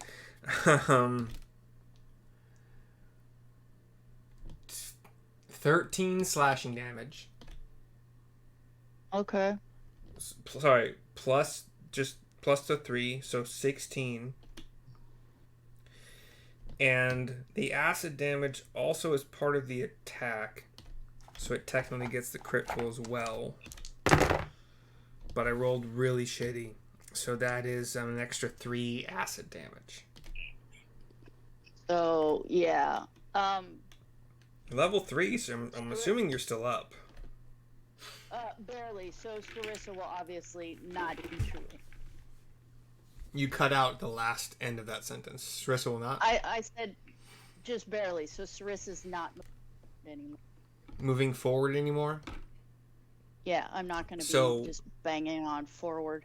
For your own microphone idea going forward, you cut out like maybe 1/3 to half the time. So it's not picking up when Okay. you're speaking all the time. Just FYI. Okay. So that is the on kegs like surprise round. So it's you don't know it's whatever. You didn't hear what I just said. It's all good. So now let's all roll initiative, please.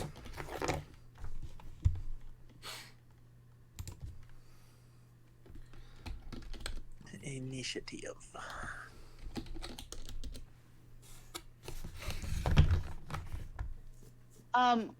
So am I allowed to do a reaction? Do you have one that would be applicable to this? I mean, you have healing spells based on my rules. A hellish Yeah, rebuke. fuck yeah, for sure, yeah. You have hellish Okay, rebuke so as he a needs- paladin, or is that a tiefling?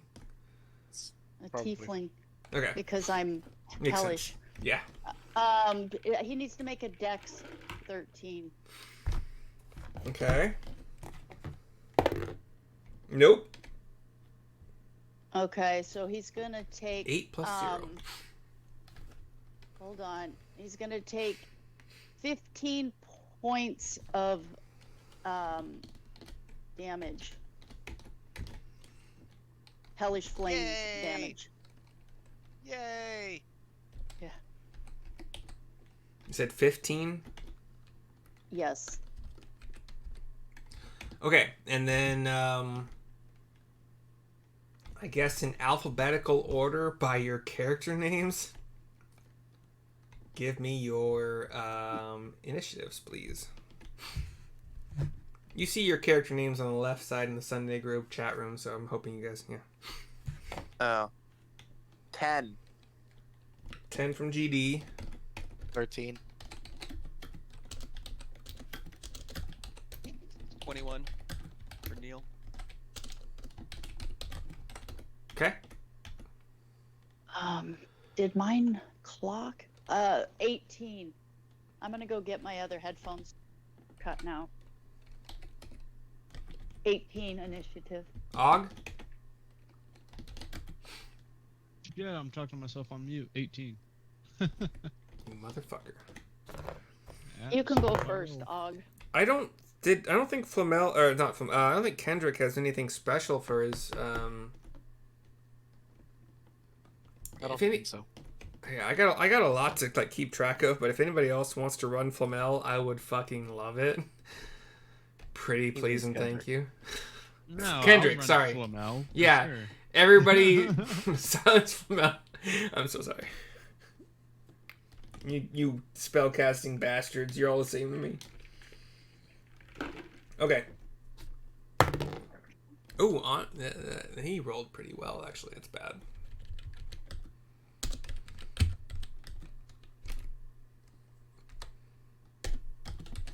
And that was 15 damage of Hellish Rebuke, fire damage.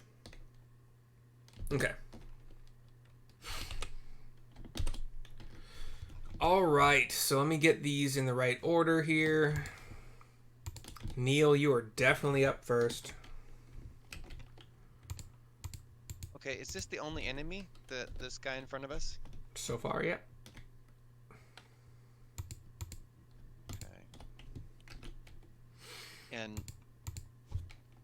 Okay. And I'm in melee with him already.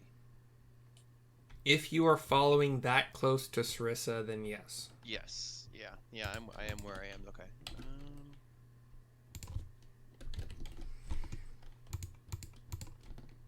Sarissa is pretty hurt, right? She took 19 points of damage. 19 points of That, damage. Yeah. so you don't know specific numbers, but if Sarissa wants to tell you if Right. she's on her last leg, looking bloodied, I'll just look at Neil and be like, Neil, I'm feeling so. I know Sarissa. I can just tell by that look in her eye. I can just tell that she's hurting really bad. So after I traveling reach out. together for 4 hours total.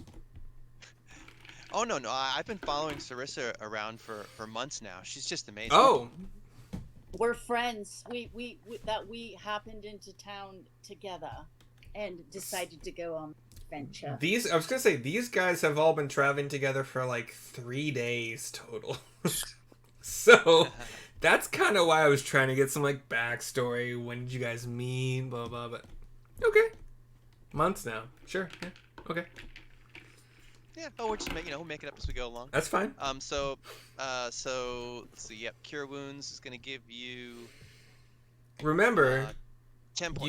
you can, even though it's still kind of technically out of combat order, you can have used that as a reaction before this turn started. But Yeah, that's really strange. But Yeah, Yes, I can. gonna say, I can use cure wounds as a reaction. Okay. I'll healing have to word and remember cure that. wounds for sure as a reaction, bonus action at your choice. But as a reaction, it can only be used with a dice roll instead of like the max healed, and you can get your spell slot back. So, what was your dice roll for your healing word? Or sorry, for your cure wounds? And was it used as a... Okay, sorry. To make I was this just more... using it as my action because I didn't So- didn't know about your rule. Yeah. So if you He were to... rolled a 10. I know. Hold on though. So you would know my rule because that is how physics works in this world. Spells and shit works in this. So knowing that, watching this thing slash and bite whatever at Sarissa, do its damage. Before your turn even started, you have the option to use your cure wounds as a reaction. Okay. During the surprise round, sure. Would you like to? Sure. And then if you do that, you rolled what? I 10. rolled a 10. So you rolled 10 on the dice, or your total was 10? That's the 10 hit points. Is what she gets back. So your cure wounds is 2d8, I believe, or 1d8 plus your charisma. 1d8. So what was the He dice? rolled he rolled a 7 and a 3 So plus whatever his 7 plus charisma- 3. Okay, so 7 out of 8 is whatever Yes, percentage that seven. is. I rolled Roll a d100 for me, please. Okay. I know this is complicated, but it also makes healing more fun, in my opinion. D100. I don't see a D100 on the... It looks like 2 dice side by side. Oh, yeah, there it is. 75. That is less than 7 divided by 8. So you do not get your spell slot back. But you were you're pretty close actually. You were like Yeah. Oh, 8 that's away. great. Okay. Okay, cool. So that was your reaction. You spent your spell slot on that. You have your entire turn. Action, bonus action, movement. Okay. And Sarissa, you did regain those 10 hit points. As my action, I'm going to disengage, and as bonus action, I am going to give bardic inspiration to Sarissa. Okay. It's 1d6 right now. And- yes. Okay. And then I'm gonna move back, and hide behind GD.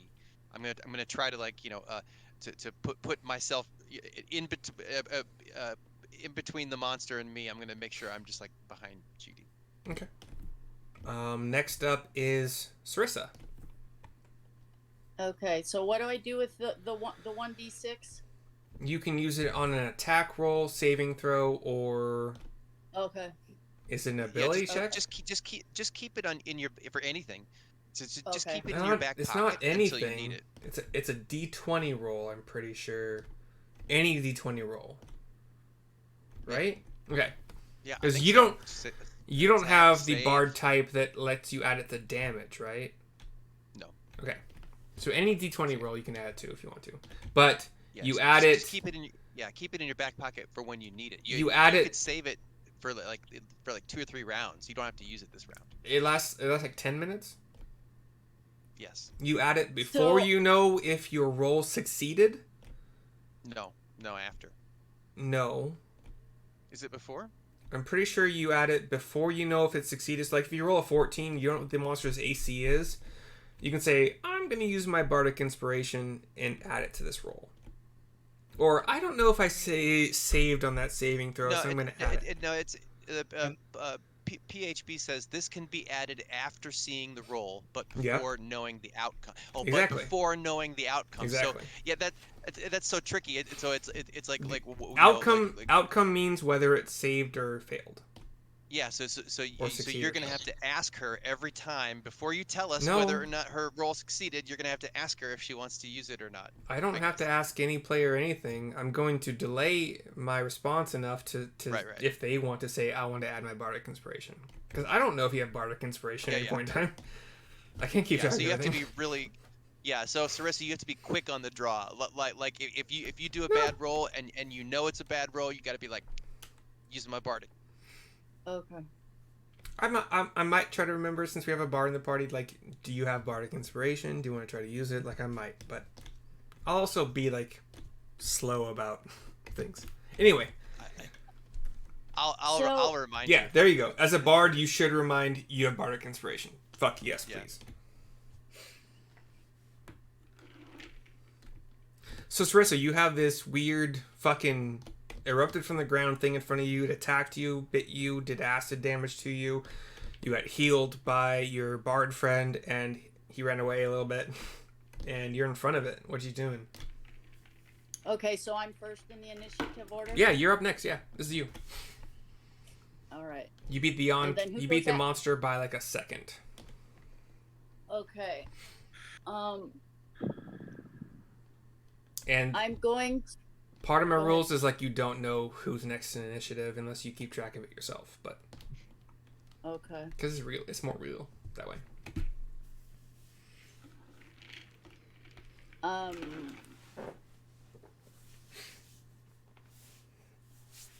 I will use my channel divinity to vow enmity. No, wait, nah, I'm not gonna waste time with that. I'm just gonna grab my longsword and whack the guy. Yeah, by the way, I'm sorry. If this does change your option, it does look bloodied at this point. In D&D terminology, that means it's less than half health. On its last leg, I believe, is usually like less than a quarter health. So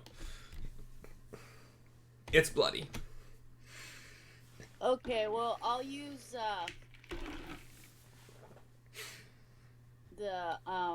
I'll just use my longsword and take a shot at it. You know, come down. Attack roll, yo. It.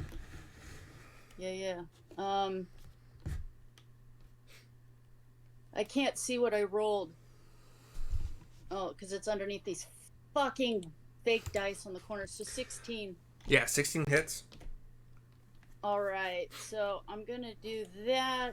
Roll damage, and as a bonus action, I can divine smite, right?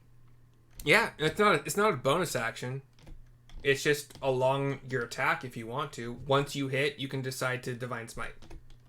Okay. With the hit. Because I'm not sure how that one. So okay, well, as I'm coming down and doing 12 points of damage, does he look slightly worse for wear at that point? So here's the fucking horrible thing about this divine smite. It does not. I haven't used it yet. I'm just asking, I know. Like, You're you might hate me as a DM for this ruling because you're a paladin, but there's nothing in the rules that says that you know how close to death this particular creature is when you hit it before you get to choose to use divine smite. So I know this fucking sucks, but you have to choose once you hit before you know the damage. Well, yeah, before you know whether or not you killed it, I suppose, or the new status of this creature. So you hit, you know how much damage you did. You technically, because this is how D&D works, you know how much damage it was done to it when it like turned bloody or turned on its last leg, whatever. but I'm not gonna tell you how close to death it is, or whether I'll tell you if it died before you divine smite for sure. So you're not gonna waste a spell slot on that, but it's your choice. It's not dead. Okay. You knew it was bloody when you hit it. Slice through it, whatever. So you can choose to divine smite if you want to, but you also have a ton of other people with you. So if you want to save that spell slot, I'll just be happy with my 29 points of damage or whatever, or 27 points. Let's see, 15, 25. Yeah, 27 points. I'll be good with that. So you did your 12 points of damage, and that's it? Yeah. Okay. Yeah. All right. This monster looks fucking awful. Really bad. Really, really bad. But it's the monster's turn. And sadly, since Sarissa is the one in front of it, God, I didn't even use the fucking... I think I need to, though, because y'all are in a group. I'm so sorry for this. Sarissa and I rolled the same initiative. OG, you had 15, right? 18. No, he had 18. He had 18. He and I had the same roll. I misheard. I apologize. Thank you for correcting me. Then OG, what's your dex? What's your plus to dex? Like your mod? +1. Oh yeah, you're definitely in front. So you are before the monster. We were going in alphabetical order. That's why I was confused, because I heard him say 18 and you O weren't. S. You were okay. like you were giving your scores in alphabetical order, so that it made the less craziness. But yes, thank you very much. OG, you're 18. OnKeg also rolled 18. So I did not know. I heard 15 from somebody. I don't know why. Anyway, you're up, OG. Yeah, no worries. Thank you. Let's move like 5. Move like 5 more. And bonus action, wild shape bear ski, as always. You know what's weird? I don't remember you wild shaping ever. Fucking that. What? I don't. Alcohol, man. That's crazy. I'm man. trying to be better, but I'm failing so hard. Okay, you're a bear. Blink. Oh, that's a beautiful bear, man. I love that bear. Yeah, he's It's a cute pretty bear. big. Yeah, it's a large creature. Yeah, it's fine. So is the Oh, OnKeg, man, technically. no. Then it needs to be bigger. Yeah, Last time probably. we had this discussion, we went over it. Did we? Four squares, yeah. The last time I turned into a bear, actually. Yeah, I swear to God. Large needs to be SML. 4 fucking... Okay, whatever. Anyway. Yeah, Okay. I'm gonna action attack this foo. Let me pull up my bear attacks. So, as this was another aside. You Agamok know that when somebody asks you what circle your druid is, you know what that means, right? Mm-hmm. Okay, and you just chose not to answer. Yeah, but I didn't do it deceptively. Because technically, I he isn't mean, a part of a circle. You are, though, because your No. subclass is your circle. Oh, that's true. That's weird though, because it's weird because you know his backstory and he has nothing to do with any. Backstory has Yeah, nothing you to know do what with I mean? it. At level That's fair. 2 druid. Yeah, so I guess Yeah, you chose your circle. that's fair. I didn't choose it. Yeah, no, you're right. Deity didn't choose it. So technically, yeah. Anyway. Oh, I'm sorry. I thought you were asking me what grove I was a part of. not what Ah.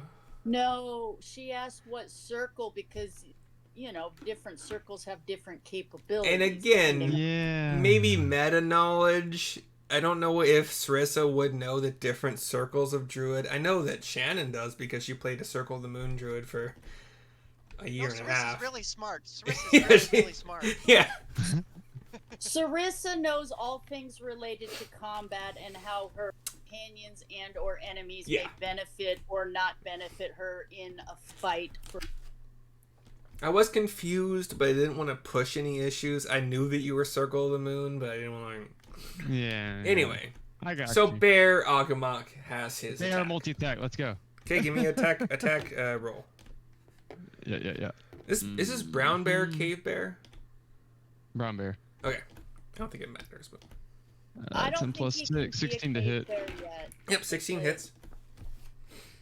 CR's too high. I don't Cave bear. I don't think it matters how much damage you do unless. Yeah, I don't think it matters. I think it's how do you want to kill this monster? Claw, bite, That's claw. I'm just gonna claw Okay. across the chest. just Hmm. horizontal claw, uppercut You know claw. it, just. Fucking yeah, right. Good. Hit him with the air juggle. You see me hit him a couple of times. Use my high kicks. Hadouken here and there. Fucking dexterous Ryu bear. No, a single swipe across the chest works in a horizontal fashion. I did not roll for fucking Falcon. Ah, whatever. You guys killed it. All right. I probably should have rolled for Falcon, given that I got the Agumok's initiative order wrong. But anyway, so sorry. What was your one swipe to kill the Onkeg? Horizontal, brother. Okay. Across the chest. So your fucking razor sharp claws goes across this weird monstrosity's freaking chest and slices it open. Its guts just start to spill out. And it falls to the ground. This was like less than 6 seconds. Flamel, any kind of reaction? I don't even know if you saw it. Nope. I'm gonna. Well, it's not a reaction. Yeah. So the fight is over.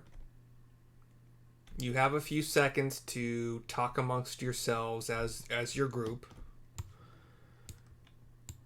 before decisions are made to do something else or to press onward. But the house is burning, right? Yes. The house is burning. So It's only been less than 6 seconds at this point. Does Sarissa have time to pull out her healing potion and chug that down? Sure. Okay. Take it out of your inventory.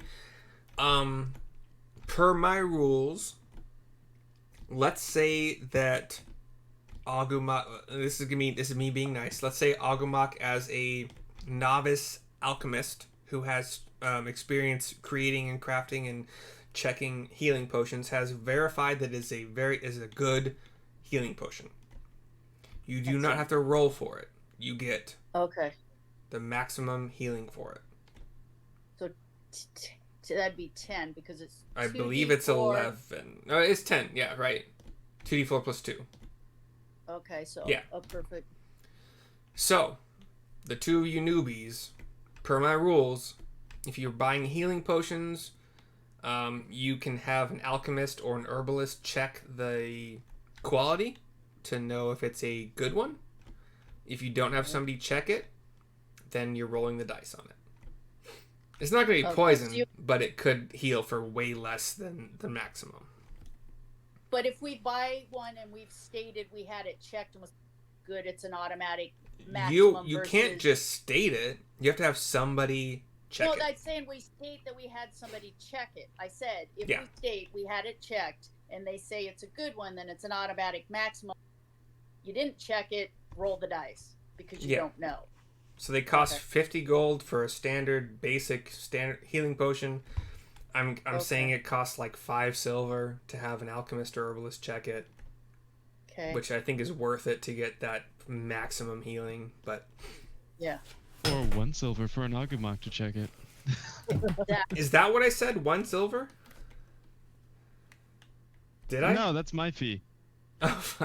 No, that's what I'm saying. I think the 5 silver for you as an alchemist, well, an herbalist.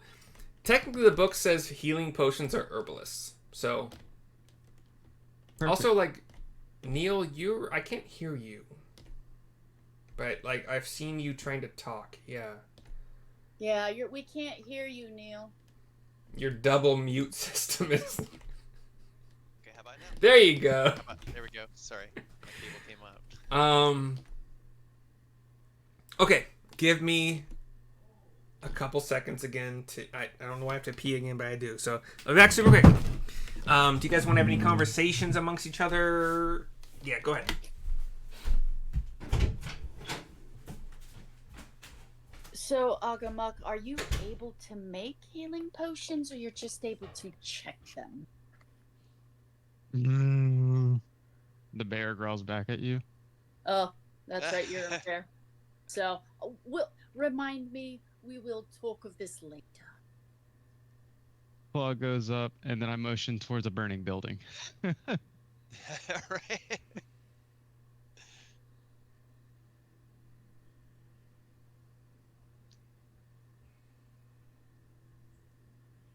I want there to be some background music of some guy screaming just this whole time while we're waiting, just like ah.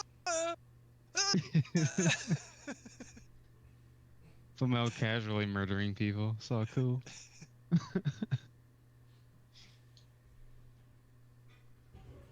I don't know. I thought bandits were holed up in there. Should we come up with some sort of strategy? Yeah, shit, Also, that's loud. one of those mouse Way louder than this one. beings. Okay, so a couple quick housekeeping things. Shannon, you would have no idea at this point that Agumok could check your healing potions. So that was kind of a meta question, just FYI. That is a rules question, and you don't even know that Agumok is an alchemist or herbalist at this point in time. So No, just I thought he Yeah, was my rude. apologies. I mentioned that out of character, which is my apologies for not no, clearing that up. you're both fine. I just trying to quell the meta versus in character knowledge, which you guys are all doing great. I just when it's not in character knowledge, I just want to make sure that everyone knows it. There's one other fucking thing. Agumok, I love that you responded as a bear. It's beautiful. You already have inspiration, so I'm not going to give any more. Fuck, there was one other thing. It was in relation to... God damn it. I can't remember what it was. Whatever. Okay, fine. Let's keep going. I don't want to delay my stupid brain not remembering what I heard that was worth talking about. Anyway, so you guys have had a monster erupt from the dirt and attack you. What you doing? You still hear screaming from the burning building? Or starting to burn more building? You see the bear continue to go towards the building. Okay. So Yeah. give me inch by inch. Yeah.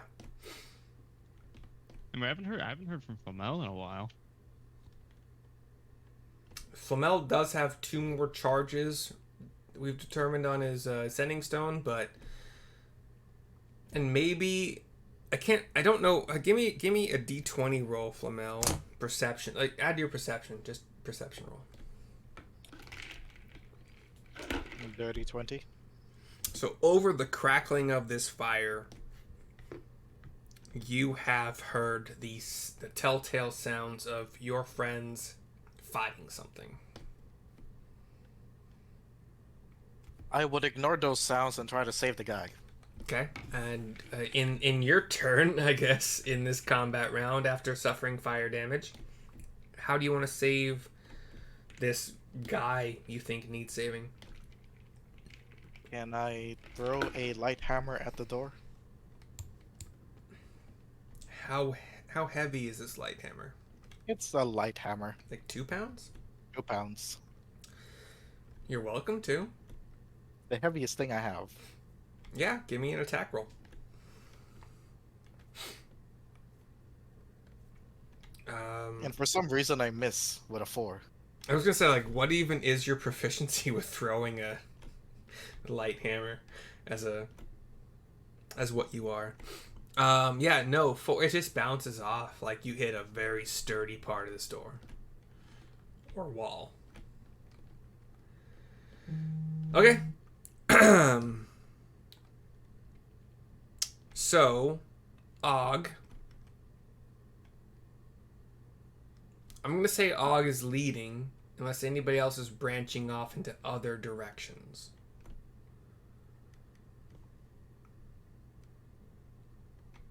I'll take that as a nobody is branching off in other directions. So Og is leading.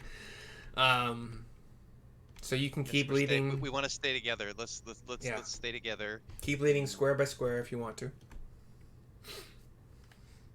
Flamel, are you doing anything during I'm this? just gonna keep on making more fire so that I can actually get in here because I can't get in by brute force.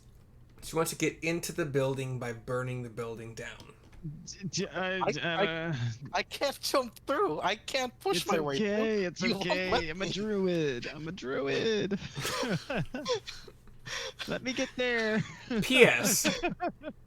To the two that did not play with us this one day, out of character knowledge, this is the same character that decided to just like destroy the bridges that the gnomes had built because he was pissed off at the gnomes. Anyway, out of character knowledge. This Falcon's hanging behind, right? Who's No, I he's can't use because I can't use a cold spell at it because it targets a creature and there's no creature. you could ask the DM if you could use certain spells in certain ways. I asked you that Which 2 weeks ago, which so I'm spell? assuming it's assuming here. Which Chromatic spell? orb. Oh yeah, you wouldn't let him use chromatic orb on a You bridge. wouldn't let me because use it a wasn't on a chromatic what? orb. A It was bridge. on the bridge. You wouldn't let me use it on the bridge, so I'm assuming you won't let me use it on the building. That's a good point. That's a good point, So- and I. So I have nothing else to do. Does other chromatic orb require a saving throw? No, it does not. It's a hit. It's a 2-hit. Okay. Okay. Well, fuck me. I apologize for that. I'm sticking to the rules. That I got been understand completely. given. As much as I want to use Here's- a chromatic orb, Here's what I'm gonna say about that. I was entirely not understanding why you were trying to destroy this bridge, and I'm like, okay, that is a me problem, and it was also because we had a character that wanted to shove a pole through a gnome's ass through his mouth. Yeah, congratulations on learning this information, you new players. So I was a bit miffed by that point in time, and that's on me.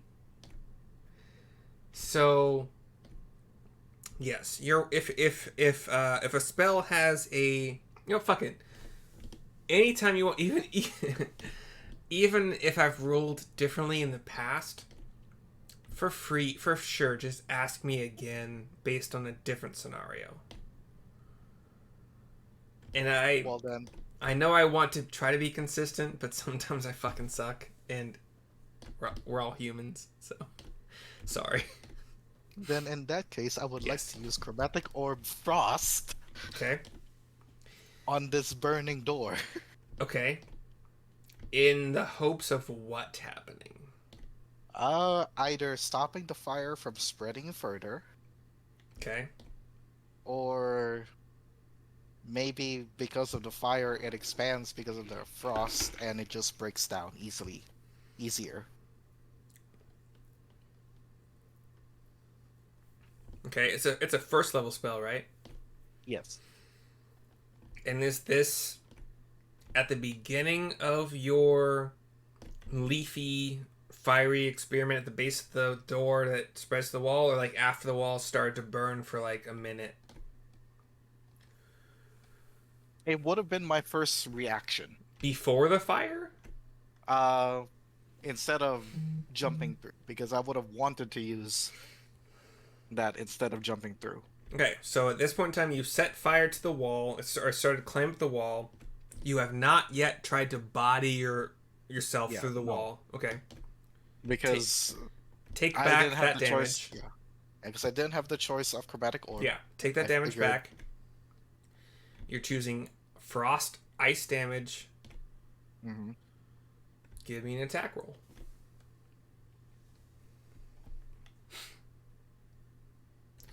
And then Man, it rolled on the 20 and decided to switch over to 8. +6 against a door with ice damage. Yeah. Okay. So your orb, it doesn't give you like a diameter of the orb, does it? I doubt it does. It does. It's a It 4-inch diameter. Oh, that's tiny. it's- Okay. It's not that big. So it's like this big. I'm gonna say it splashes against the door. It's on fire with the rest of the wall. Expend that spell slot for me, sir. It hits. Give me a damage roll. So we have a 19. door. 9. What the fuck is the damage expression on that? It's a 3d8. Holy shit. That's a pretty good roll too. Okay, that's a really good roll. So you have this door and wall that's on fire or catching fire or very much on fire. One of those three options. You hit the door. It's 14 night, yeah, 14 to hit.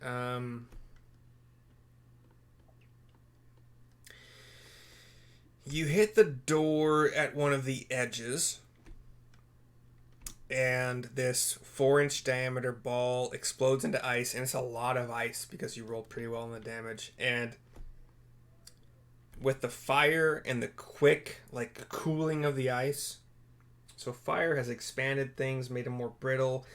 The ice is kind of like bludgeoning a little bit, also like expanding in, yeah. Well, the fire we contracted. Well, And no, the ice expanded. heat expands. Oh. It's only with water. Water is weirdly yeah. the only Yeah, water's element weird. that expands when Water's it the freezes. weird one. Yeah, that's Yeah. weird. Yeah. I learned that like 3 months ago. I'm fucking 37, whatever. Anyway, so the wood has become more brittle from the fire. It's expanded. It starts to contrast also. It doesn't fucking matter. One way or another, the damage expression of this chromatic orb has given you a 6-inch in diameter. It's not 4-inch radius, right? It's 4-inch diameter. 4-inch diameter. Yeah, Yes. so I'm gonna say a 6-inch diameter, very crumbly. Let's even say it punches a hole through because it's a solid ice orb, and it punches a bigger hole than the 4-inch. Yeah, so you have a 6-inch diameter hole in this door. Mhm. Were you aiming at any point in the door particularly, or At the fire. the entire wall's on fire? I'm still coming because I can remedy everything. Probably the doorknob. If the entire wall is on fire, the yeah. doorknob itself. You hit close enough to the doorknob where the 6-inch diameter hole punches out the doorknob. So, this happened as the group is killing the Onkeg in like less than one turn. Mhm. So you see this hole punched in the door, Flamel. You can actually now, at this angle, see the bear coming toward you. Are you doing anything as the bear is coming toward you? Running towards the door and opening it. Okay. I may take fire damage, but I'm gonna open it and You go probably through. will. So, Og, in this 6 seconds after the monster is defeated, and I think the rest of the group is sticking with you, you run into another eruption. So you see yet another slicey. It's bigger than that because we've determined it's large. So another slicey boy. This slicey boy wants to slice you, and he tries to. He gets a surprise round on you. If you guys want to roll another initiative, I'm more than happy to have it done. Ooh, We just keep the initiative. Yeah, that makes it easier. So 15 plus whatever, I'm assuming definitely hits because you're. Yeah.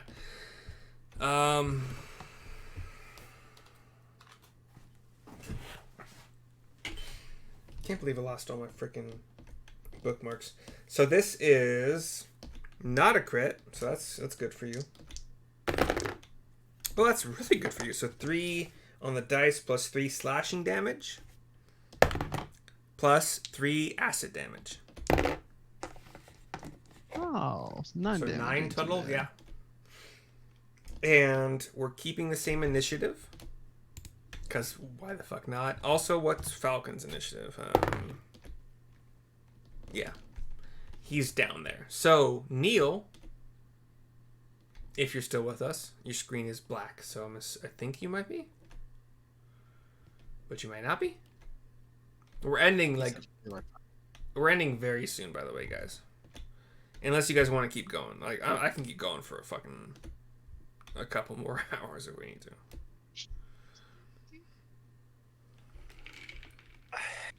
I'll actually have to get off soon. I think he was having connectivity problems, so hopefully he's reconnecting. Like his camera's still going. He just put a thing over it. It looks like. Yeah. So it has been 4 hours since we started. We took a quick break, but I don't really count that. But if you guys want to end at this second eruption, I'm okay with it. I feel like it's decent. I mean, we've got the next player in line with with a technical issue, and so we could just start fresh at the start of a combat round. And next one, I think that's just Og, make sure that you have tracked your current bear hit points. Yep, I've got it down on a separate document. Save it somewhere. Okay, I'm okay with that. So, Neil, if you are playing next week, which you're more than welcome to, as same with Shannon, Srissa, you will be up next at the top of the round against this Onkeg that has erupted in front of and attacked the bear Agumok. Okay. Did we roll initiative again? Same initiative. Okay. So what I have is Neil 21, Srissa 18, Og 18, and whichever you has the higher dexterity technically should go first. But I didn't know Og was 18 when I wrote it down, so as a paladin and druid, I would assume your dex are both pretty low. I got a +1, brother. Yeah. Srissa, what's your plus dex? Mod? My dex is +1. Okay. Yeah, fine. So we'll keep the same order. So Neil 21, Srissa 18, Og 18. I have to roll for this new on keg, so we'll ignore what I rolled for the last one. Flamel 13, GD 10. Also, sorry to Flamel and GD for not having any combat. Well, Flamel did get to do some damage to some things, but GD, I'm so sorry. And we still have to figure out a way for GD to be allowed to talk. Which... yeah. We got this. Big deal. We might have to have it. You and I might have to have a talk. Just one-on-one. All right, guys. I gotta head out. But Anyway. It's been good playing with everyone. It's nice to meet you, Sarissa and Neil as well. Yeah, nice Hope you all have a great nice night. guys. And Good game. recording.